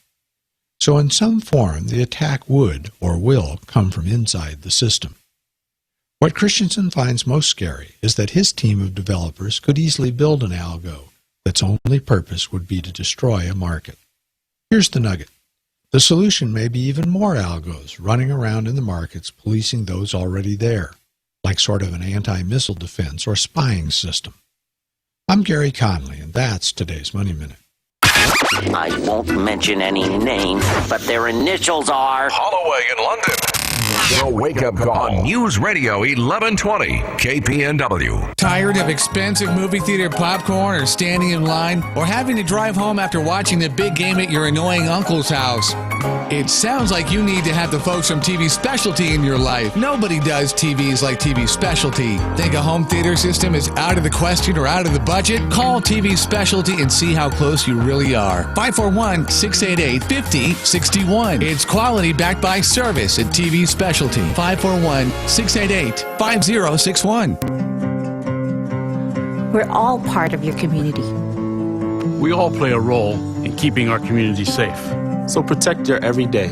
If you see something suspicious, say something to local authorities. The Bloomberg Market Report, sponsored by Pacific Continental Bank, serving your business and community in Eugene for over 40 years. This is a Bloomberg Market Minute. A big rally Tuesday was a one-day affair. The Dow down 56 points, the Nasdaq down a point, and the S&P down 3, with Disney helping to lead the retreat. Shares are falling about 4% after its profit missed estimates, a rare event for Disney, and it said it would shut down its Infinity video game division. Shares of Staples and Office Depot are tumbling after a federal judge blocked Staples' $6.3 billion takeover of Office Depot. The judge agreed with regulators who argued the merger would have reduced competition and raised prices. Shares of Staples are down about 17%, Office Depot falling nearly 40%. And Macy's shares are plummeting and taking other retailers with it. Macy's is down 4% after it said the dearth of mall shoppers hit first quarter sales and cut its forecast. Oil futures rising slightly, crude up 1.5% to $45.30 a barrel. I'm Adrienne Mitchell, Bloomberg Radio. Does it really take an act of Congress to get some common sense out of the FDA when it comes to life-saving drugs? I'm Lars Larson with the Northwest Report's commentary in just a moment. Have you ever thought about all the money you spend at the pharmacy buying a shaver, and it's just a cheap piece of plastic? Harry's.com was started by two guys passionate about creating a better shaving experience. They bought a blade factory in Germany. They turn out the best blades, and the starter kit, $15, and it's delivered to your house, and delivery is free. Go to Harry's.com right now. Enter my code name Lars in the promo box. $5 off your first order. Enter my code name Lars for $5 off your first order. That's Harry's.com. Change the way you shave forever. Do you know there are life-saving drugs out there that could be used on Americans, but the government forbids it? The FDA says we won't let it happen. That means drugs take many more years to be approved and a whole lot more money, $1 billion or more to bring a drug to market. There's an act before the U.S. Senate right now being pushed by Senator Ron Johnson from Wisconsin. All he'd like them to do is say people have the right to try the drug. They know that in many cases there are some risks, but these are drugs that have already passed initial approval. The FDA would hold them up for many more years, cause the cost to go up dramatically, and in some cases people will die waiting for the right drug. And he's not even sure he can get the Senate to sign off on that common sense legislation, and the House too, and then get President Obama to sign off on it and make it the law. For Northwest Reports, I'm Lars Larson. We report, you decide. This is News Radio 1120 KPNW, Eugene, Springfield, USA.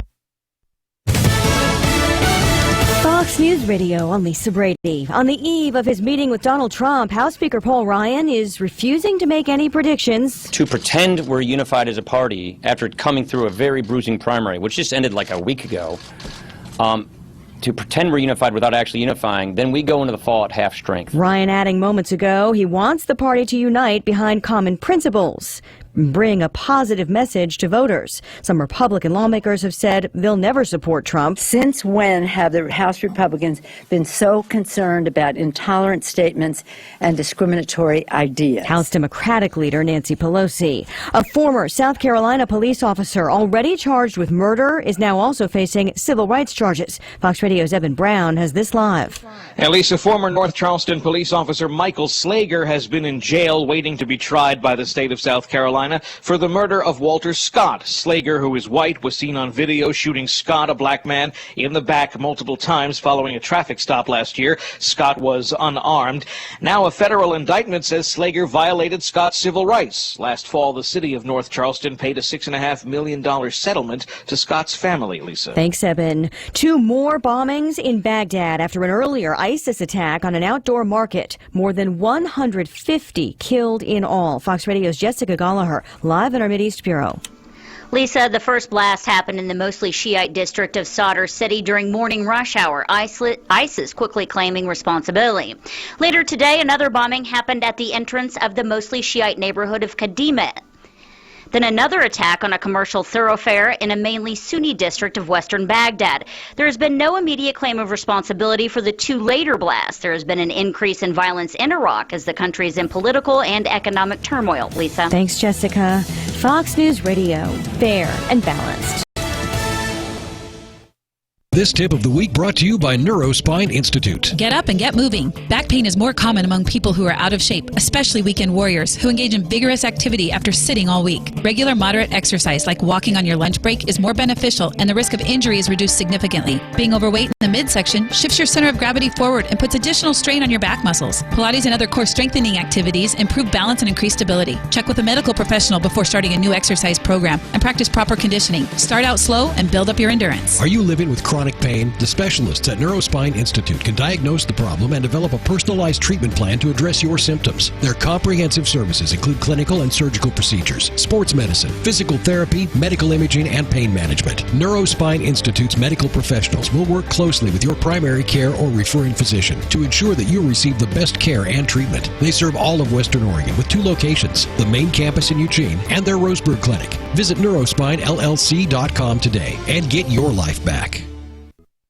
The city of Taunton, Massachusetts, still in shock after a deadly stabbing spree. The suspect's mental health, one focus for investigators, but he is one of 3 people dead. 2 people are dead and several others are recovering after the violent rampage.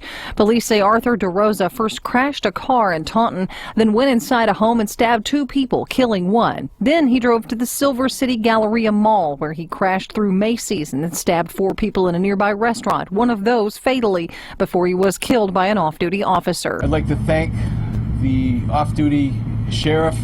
If it wasn't for his heroic actions, there could have been more loss of life. It's Taunton Mayor Thomas Hoy. Still no word on a motive, but police do not think it was terrorism related. Fox Radio's Tani J. Powers. DeRosa's family says he had just been released from a psychiatric hospital. The central U.S. on alert for severe weather again, from North Texas to St. Louis, after a pair of storm systems continued their destructive march yesterday. 20 counties across western Kentucky and southern Illinois reporting storm damage, but the most damage was by a large and violent twister that carved a path in Mayfield, where resident Marty Winfrey had only seconds to get his neighbors and himself to safety. Stepped out the trailer and looked and seen the debris and run over here to them and knocked on their door. They kneeled down beside that truck and a tornado took their trailer and left them there by the truck. The American Red Cross has set up an emergency command center to help those in need. More severe weather is in the forecast for this area today. In Mayfield, Kentucky, Matt McClain for Fox News. A new study suggests folic acid taken by women for decades as a way to help prevent birth defects could be linked to autism. Some experts immediately raising questions about that. The findings to be discussed today at an autism research conference in Baltimore. And Lisa Brady, Fox News Radio.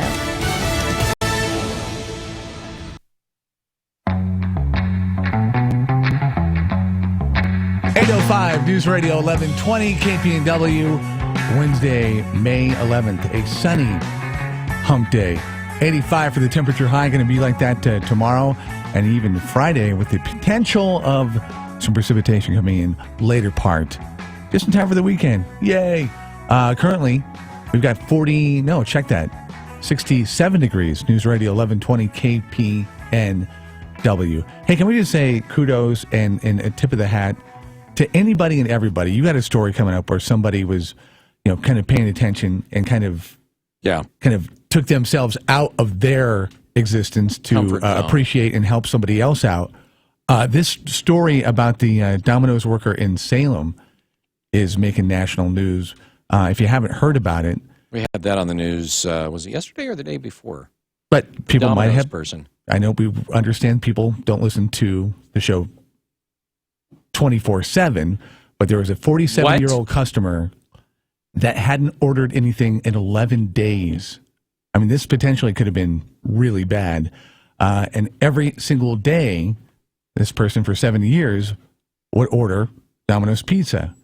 Well, somebody kind of went, maybe it doesn't add up. Calls 911, and they had the medical emergency. They were able to help that person. So if you're one that kind of every single day kind of looks at other things and goes, it's not like it used to be. In this case, a potentially life-saving observation. Keep it up. Keep doing what you're doing, and kudos to the crew up there in Salem, Oregon. Have you partook in that particular Domino's pizza? Have you had any pizza from that? I have not. Okay. I'm just. I mean, you've got a connection there because it's such a good feel-good story. You don't want to say anything to take away, to taint it. So I'm just kind of sitting over here going, that is, like, I just never mind. I don't think you can taint that story.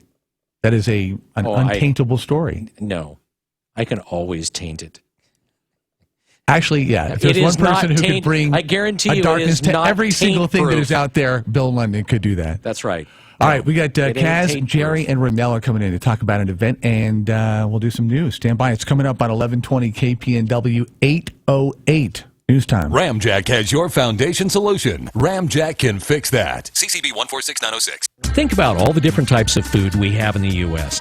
There's Cajun and Tex-Mex, Northwest cuisine, Southern homestyle, and so on, and each one has a different flair, different staples, and unique dishes. Mexican food is the same way. At Burrito Amigos, you're going to get what's called Baja style. It comes from the northwest corner of Mexico, and a lot of the recipes at Burrito Amigos are family recipes, like the Baja fish tacos with cabbage, white sauce, and real cod.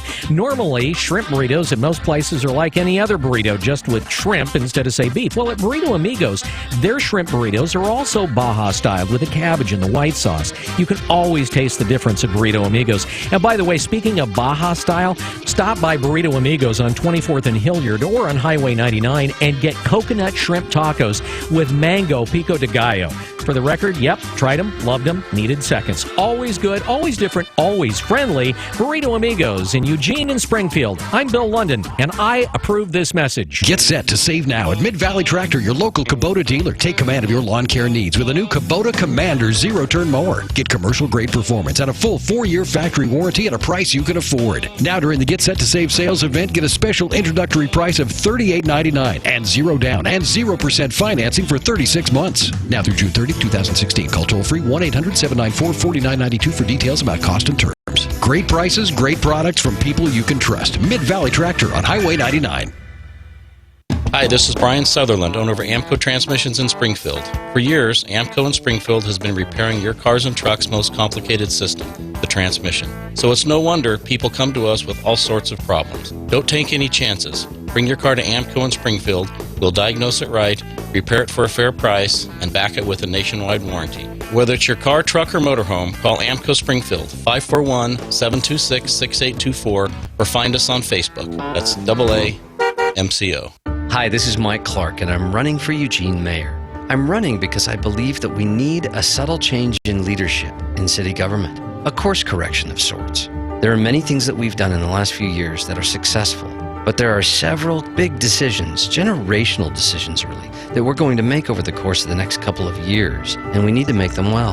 We're going to decide together what manner of thing we'll build on our riverfront. We're going to decide together what our new city hall will be like.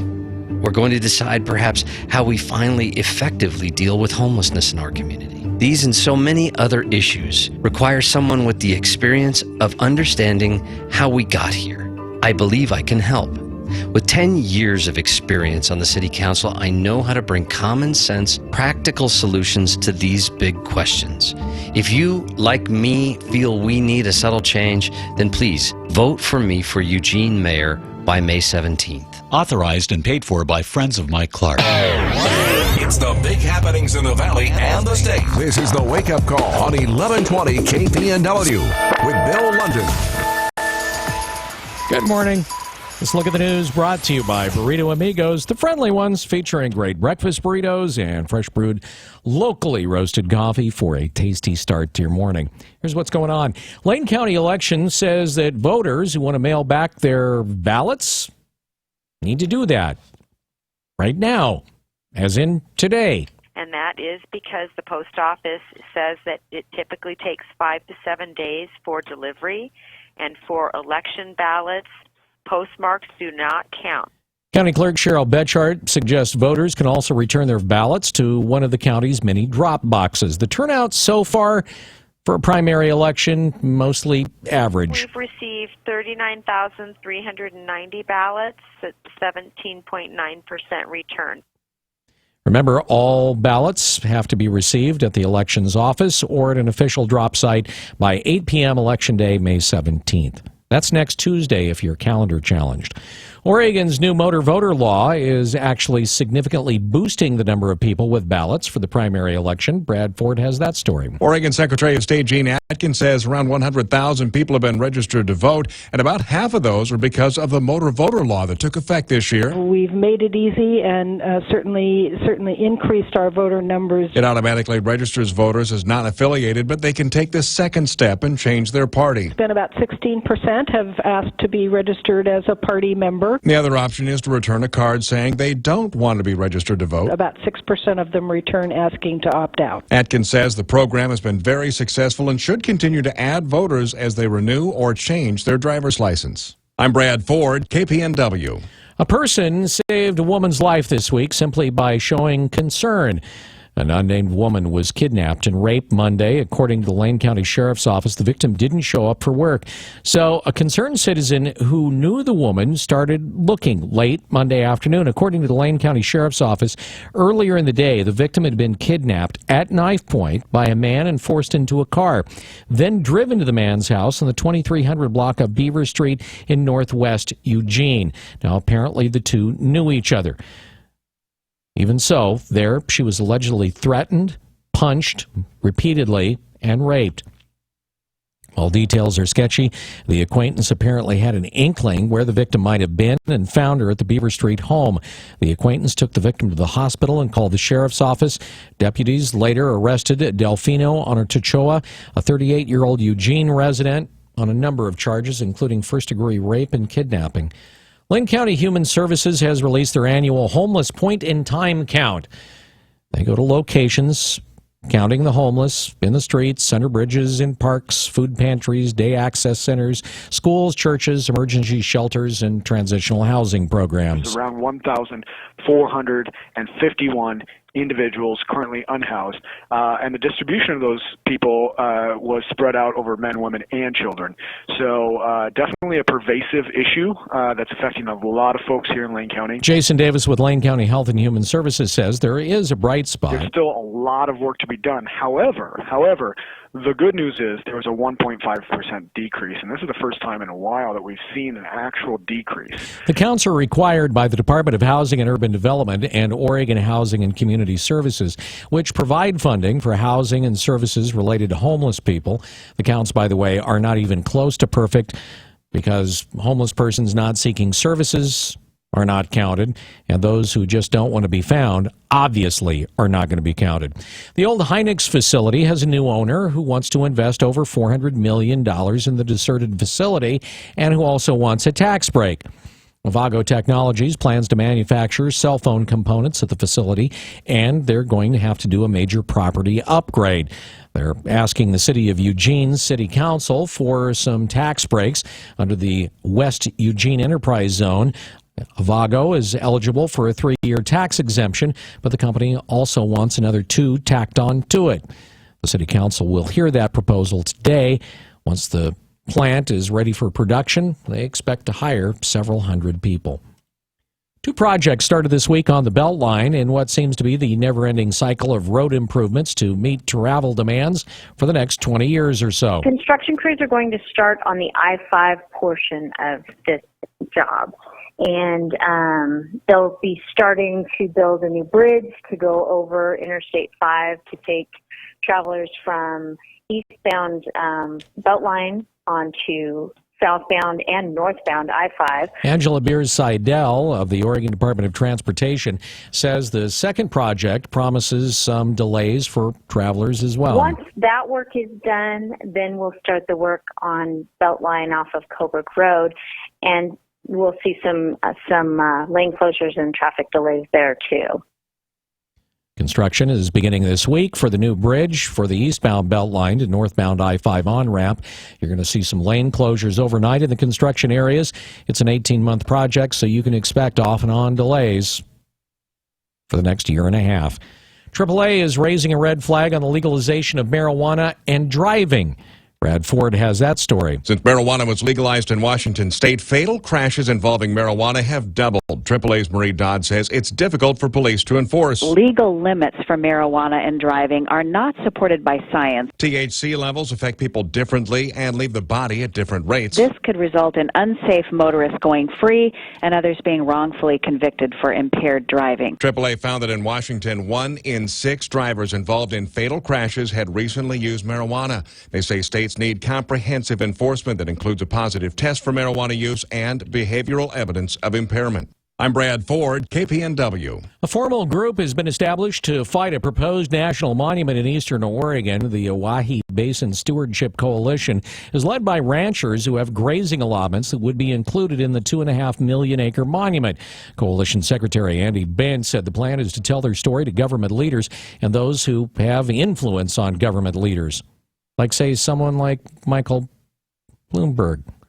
Ranchers say the potential rules and regulations could put them out of business. A national monument designation could come through an act of Congress or at the direction of the president. 2 boys accused of planning mass violence at LeGrand High School pleaded not guilty.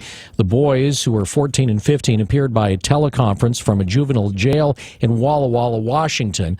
The teens were arrested last month after officers in the Eastern Oregon community learned of a Columbine-type effect or threat.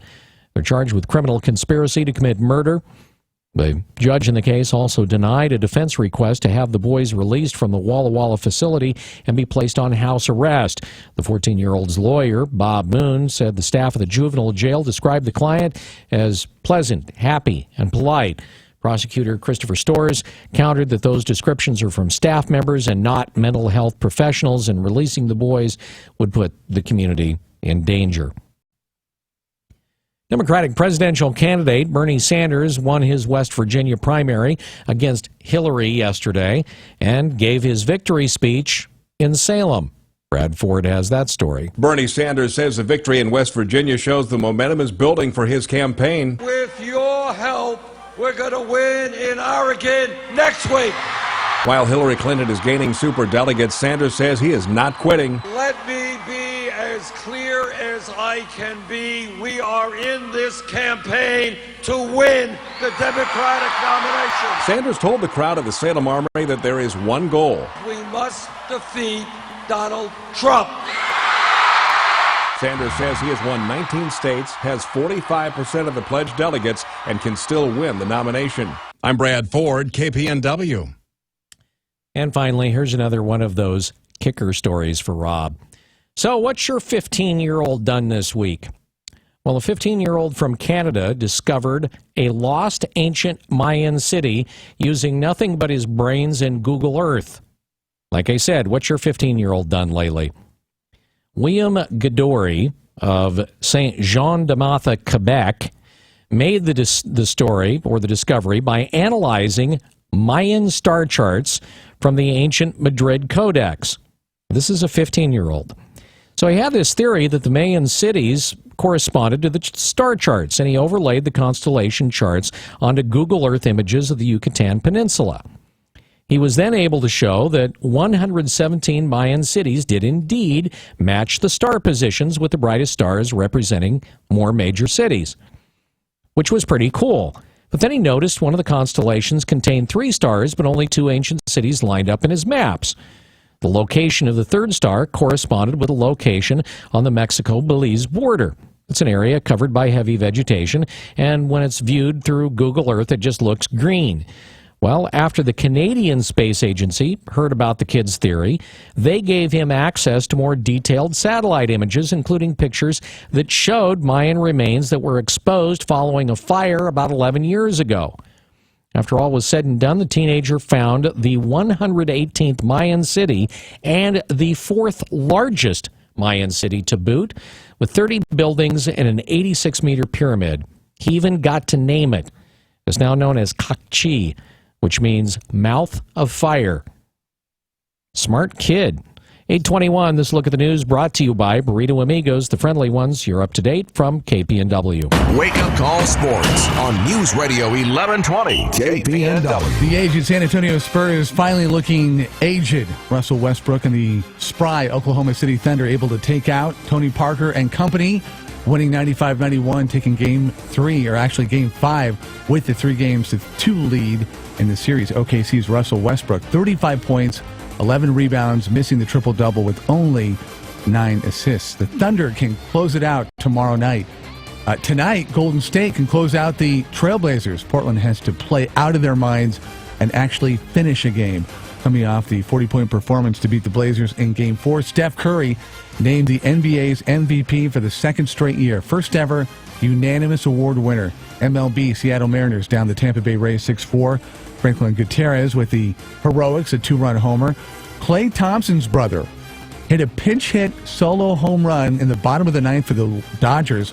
Trace Thompson helping LA edge out the New York Mets 3-2. Oregon baseball lost again to Gonzaga.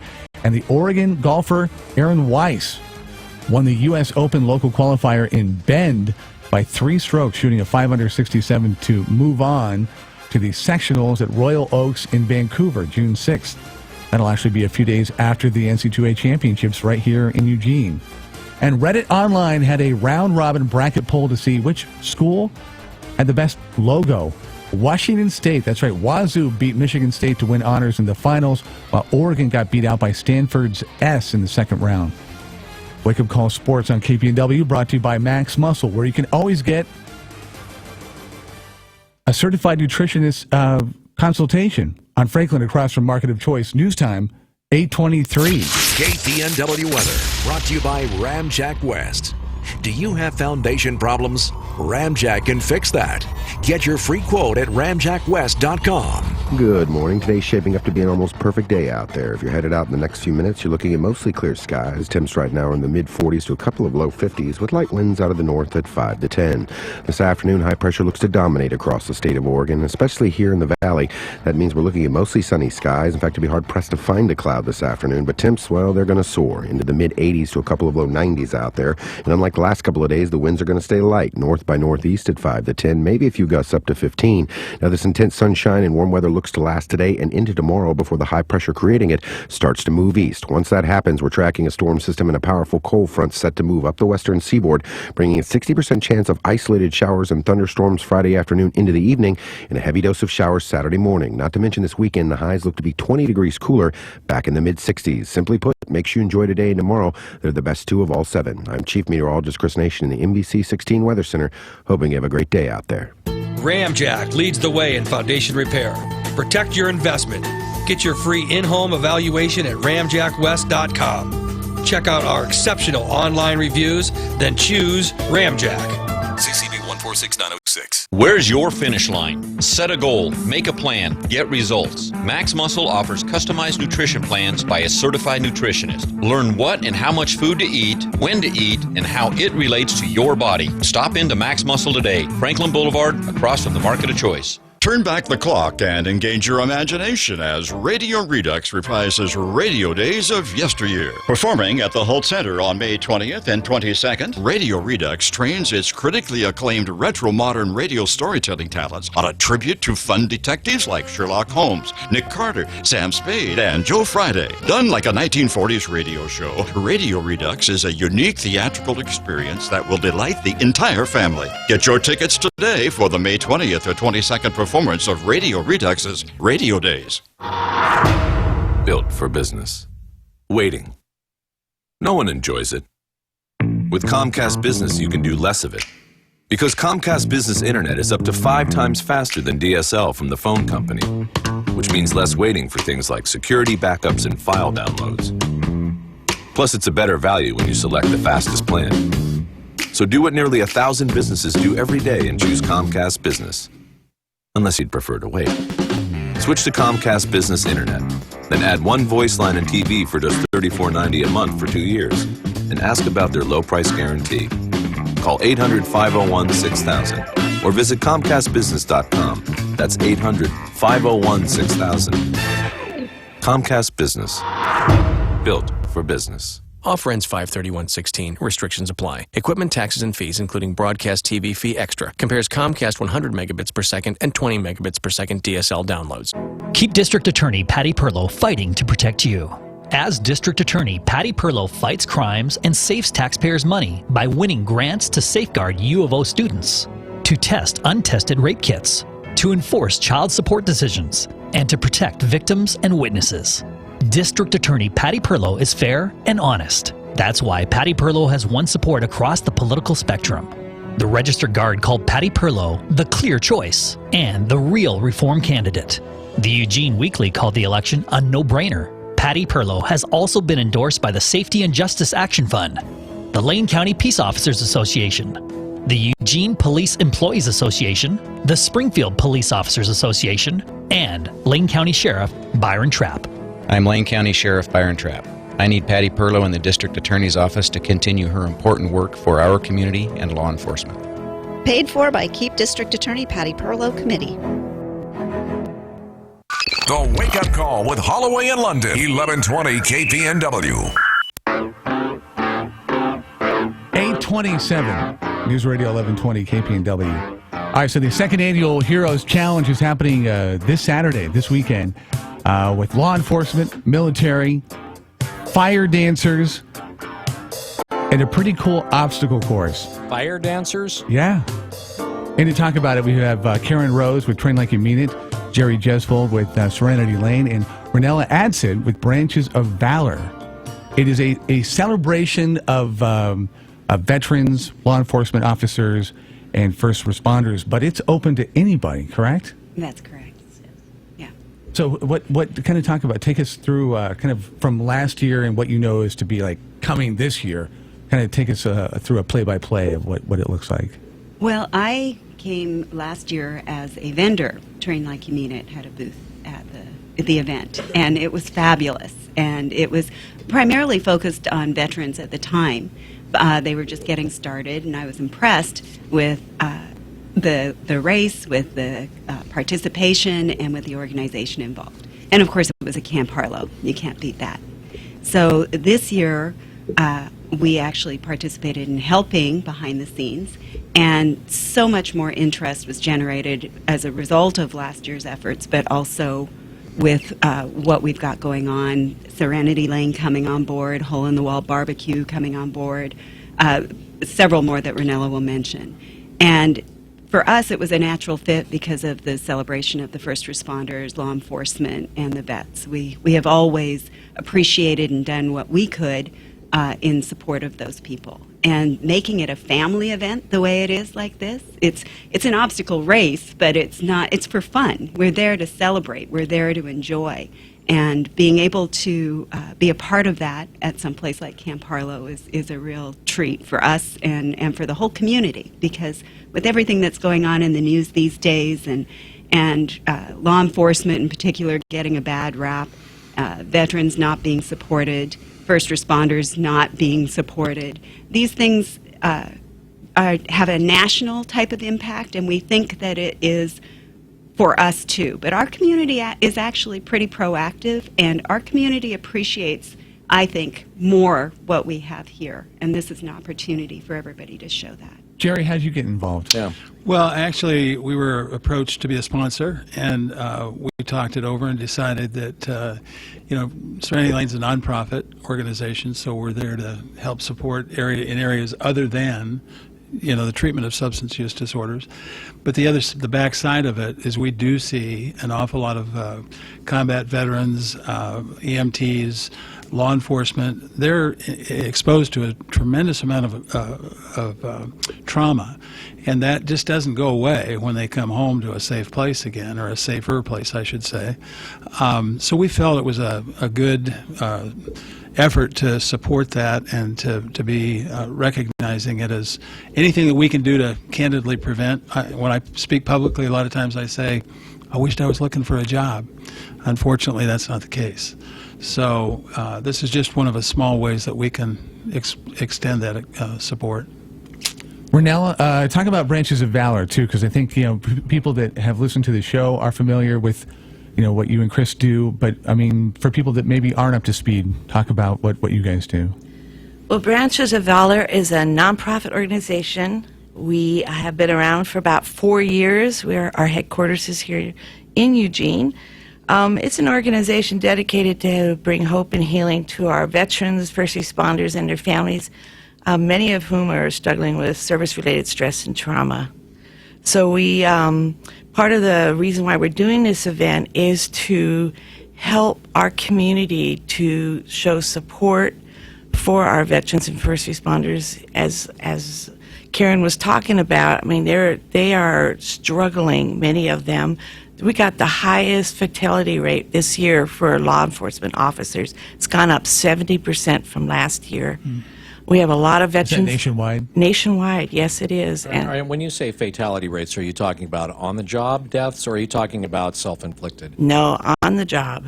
Though first responders, veterans, they also have a higher 2 to 3 times higher divorce rate and suicide rate than the rest of our country.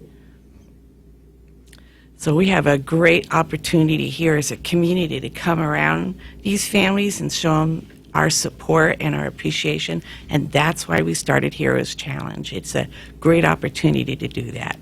How do you maybe acknowledge and because I'm curious. I had a conversation with a couple of veterans, and one of them was he had the attitude that veterans need the help, but they don't want to be singled out and embarrassed. And I thought, I am so sensitive to that.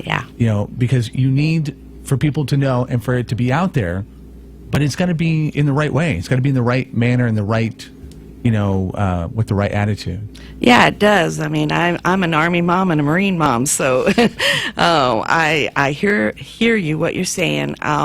We don't just focus on their stress and trauma, but also just to show our appreciation and serve them. I mean, so many times we're asking people and wanting from them, but what we do is provide resources for them. We have one of the reasons why we're doing this event is to actually raise funds to help a lot of their families go to a camp over at Cannon Beach, Oregon. It's our 4th annual retreat and it's a military and first responder families camp. So this is a great opportunity that we're taking to show our support, to show our appreciation, to provide the resources to help their families to stay and remain healthy or get healthy, because they're really hurting right now. We're all hurting. That's your event. Your Cannon Beach event is coming up pretty soon. We'll have you back in the studio to talk about that. Oh, great. It's June 3rd through the 5th. You can go on our website at branchesofvalor.org, and it's got all the information on there. When you look at the makeup of people that are going to be out there this weekend, talk about who comes out to the Heroes Challenge. Everybody and anyone at all ages. We got a variety of things from the kids zone that's going to have these humongous bounce houses. We've got photo ops for the kids that they can go in a military vehicle or police officer's vehicle and take a picture of them. All our exhibitors that are outside are going to have children-friendly activities. We have a passport program where the kids can get their passport stamped and be part of a prize drawing. So, I mean, it's just a lot of hands-on things. Thriving Financial's coming in. They got a piggy bank, and they're going to bring a bunch of coins and teach kids how to save, how to share with others. And I think there was one other third component to it, but it's teaching things too. So it's a great.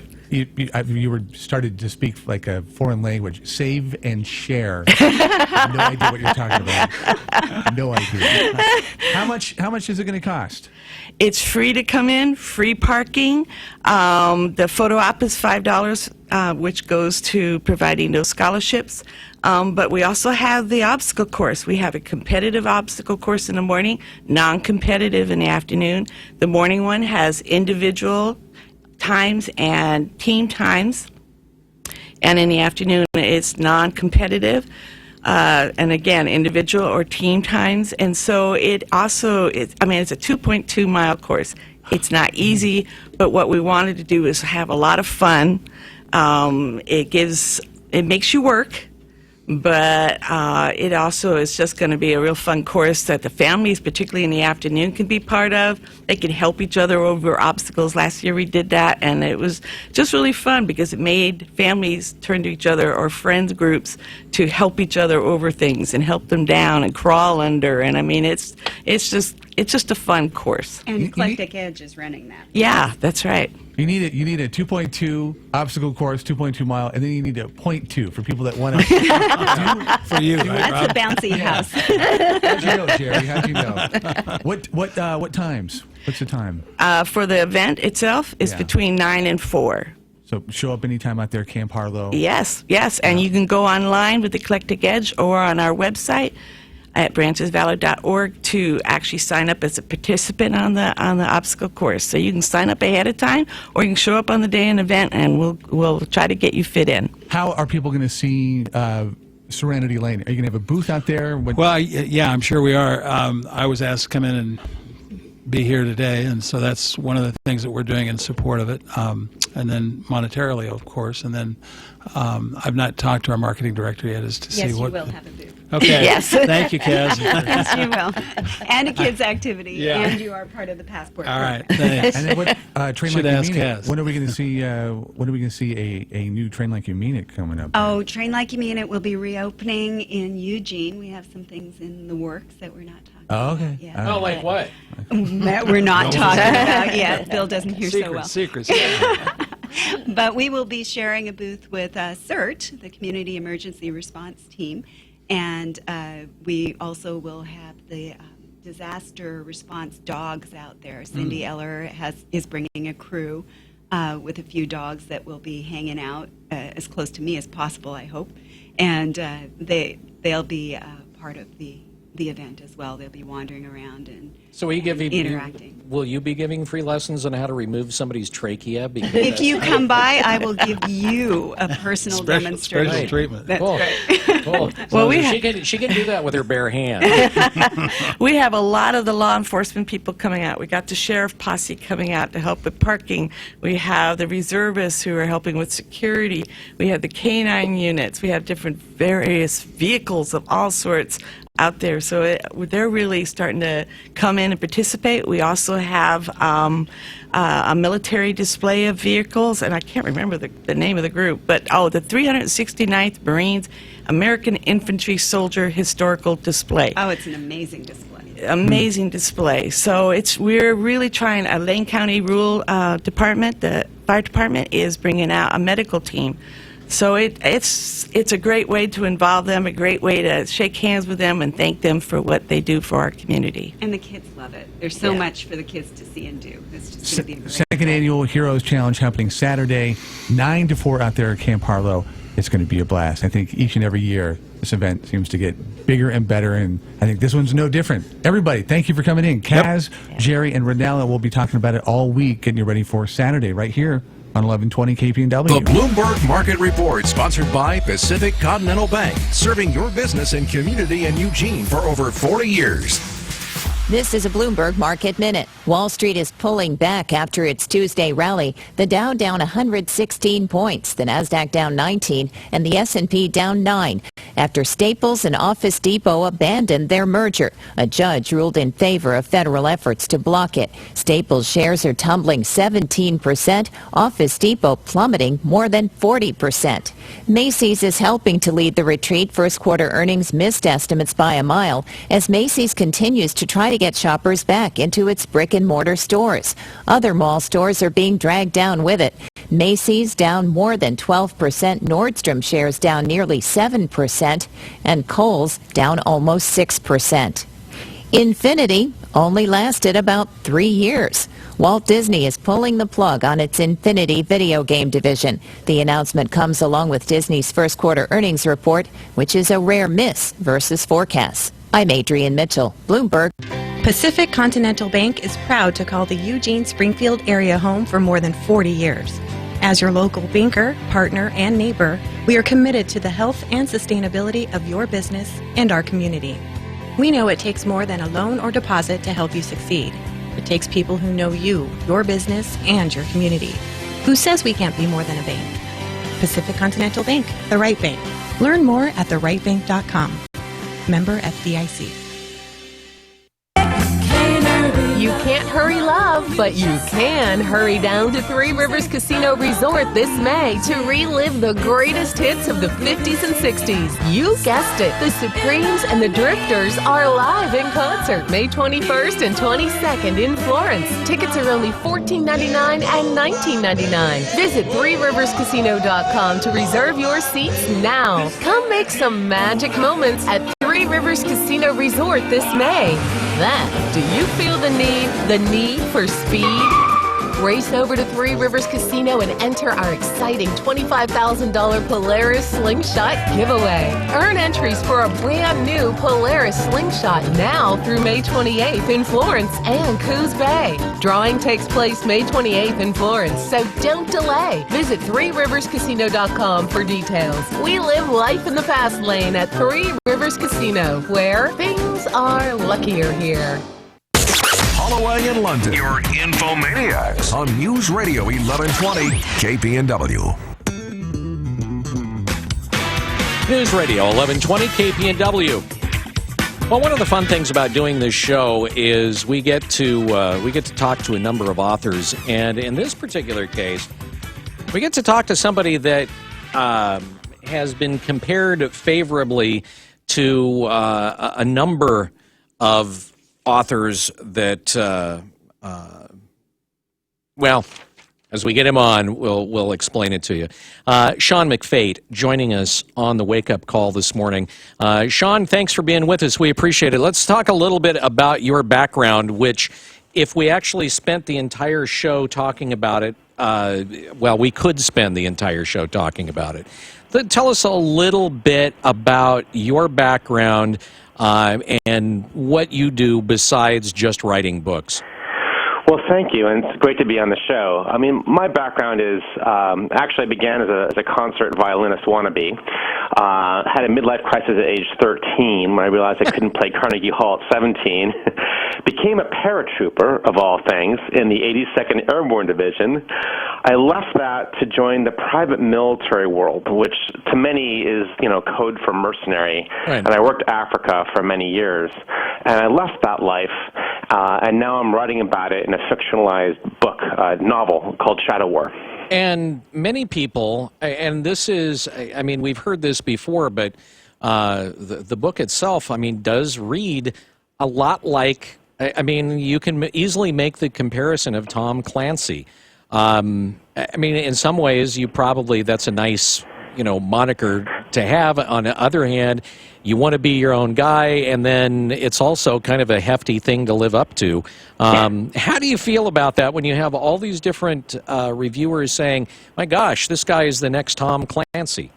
Well, I grew up with Tom Clancy, and I love Tom Clancy, and it's a real privilege, but a burden to sort of have that comparison over one's head. In some ways, it's like Tom Clancy. It's real, it's gritty, it's based on actual things. It's not just pure fantasy. But in other ways, it's totally different. The type of war, shadow wars, that my characters, Tom Locke and others, are in, is totally different than the sort of the Cold War warfare that Clancy had envisioned, or the CIA, Pentagon type operations. Shadow wars are like wars without states involved.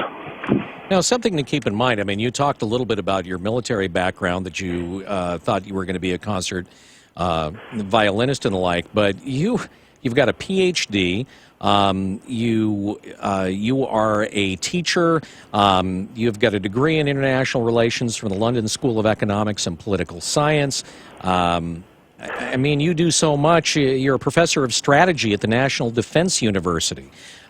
So as you look out, before we get into the book here, as you kind of look out into this post 9/11 world, do you see our interactions with, in particular, the Middle East, ISIS, and militant Islam, is that going to be something that we're going to see going on for years, decades, etc.? Or do you think it's coming to, at one point, where it's going to come to something really big? Well, I think all of the above, sorry to say. I mean, my background is, after I left the world of private military, I wanted to think about it deeply. I wanted to think about warfare deeply. It's changed considerably since, 30 years ago, even 10 years ago. And the types of wars that we're going to be facing in the future are not the wars that our military has been trained to fight. Our military has been trained to fight regular war, sort of traditional war. We're entering battlefields where the most effective weapons may not fire bullets, and what could happen. And then the other aspect of that is, what happens if there's a 1914 Sarajevo moment in the Middle East? What happens if you have a nuclear Iran and a nuclear Saudi Arabia and a nuclear Israel, and there's an accidental Sarajevo moment, and suddenly it escalates into World War III with nukes in the Middle East? I think both those scenarios, sort of like fighting in the mud in a regular war with ISIS, as well as a nuclear threat, I think that's all, unfortunately, all too plausible. All right, well, let's talk about that for a second. And maybe this will be your next book.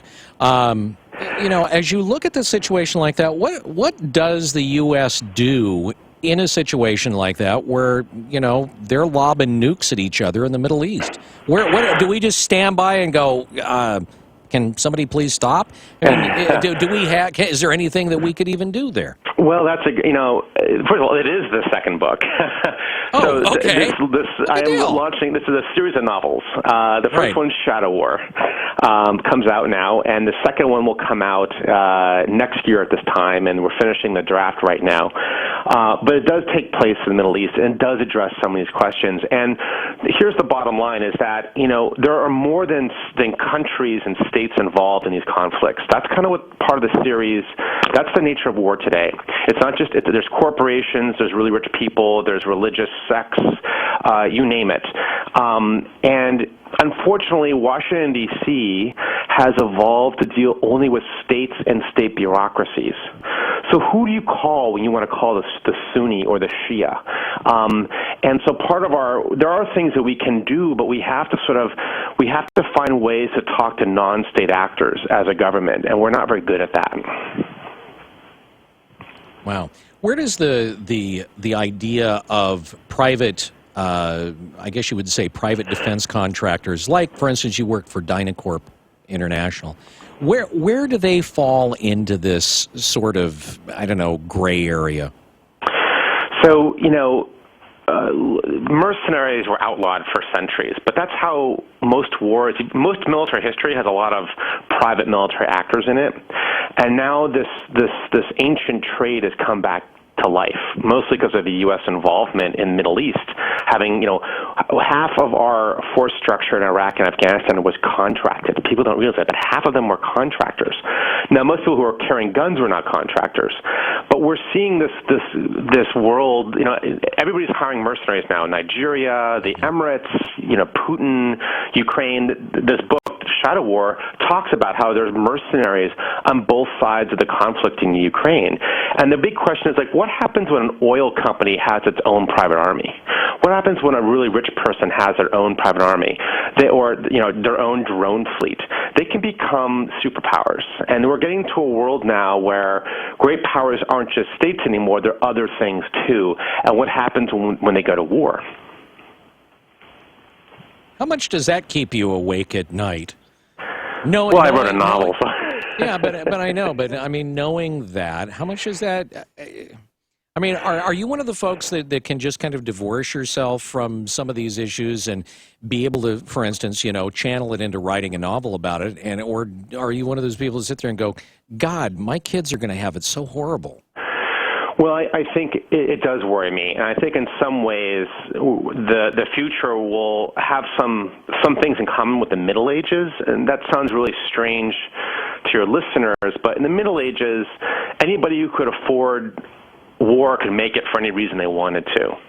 Whether they be a prince or a city or whatever. And that changes international politics, and anybody can fight wars. You can wage a war just because you're in a bad mood if you're really rich. And I think the world that we're entering is going to look more like that, where people with a lot of resources and money can do that. They can take over governments. They can take over, platinum mines. They can do anything they want. And I think we're going to enter a world which is going to be sort of, in some ways, very dismaying. You're going to have these long, sort of grinding ethnic conflicts, like the Middle East and in Africa was going on for decades. You're not going to have a peace treaty between Japan and America. So I'm kind of not, that's kind of pessimistic, but it's not going to dissolve into, Monty Python and the middle, the Knights of Ni. It's not going to be the Dark Ages either. That's too bad. That would be a much more entertaining world to live in. Yes, I know. Anyway, Sean McFay joining us on the Wake Up Call. He is the author of Shadow War. It is a Tom Locke novel. Tom Locke will be an ongoing character in this particular series. Talk about the book. I mean, we've been talking about these other things that you have expertise in, Sean, but talk a little bit about the book. Set it up for folks that are like, okay, you got me interested. Now, what about the book? So, Tom Locke he's a high-end mercenary. He works for this company that works for the U.S. government and works for other people too, and he's like their guy in Africa. And he gets sent sort of last minute into this Ukraine fight. And he's there nominally to sort of get the U.S.'s chosen oligarch ready to become president of Ukraine and fight the shadow war against Putin in eastern Ukraine. But then the geopolitics get really complicated and things get really complex. people who he thinks he's fighting for are not who they think they are, and et cetera. And part of this is the reality of, being a private military contractor fighting shadow wars. Meanwhile, he's got this scheming boss, Brad Winters, who's sort of working the circuit in Washington, D.C., and London, and New York, and Houston, playing angles, trying to basically go into business for himself.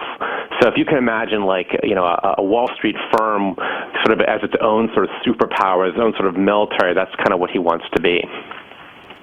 The book is Shadow War, Sean McFate, co-authored as well. I mean, let's be straight on that. You have a co-author on this particular book as well. I mean, are you guys going to continue working together, or was Brett Witter there to just kind of help out on the first one? How does that team work?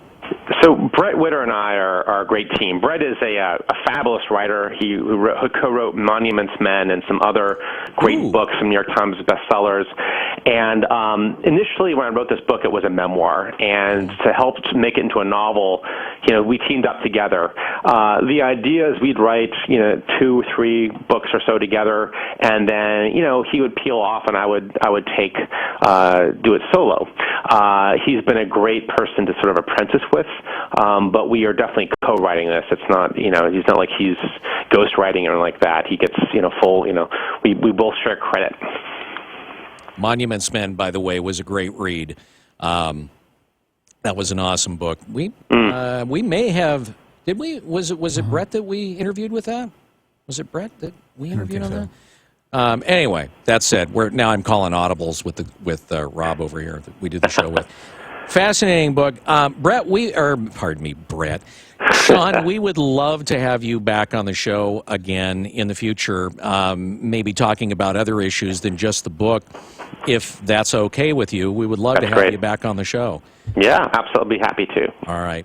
Sean McFate, the book is Shadow War. You can pick it up right now, available on Amazon.com, all the major bookstores, and it's a Morrow imprint on it. Check it out.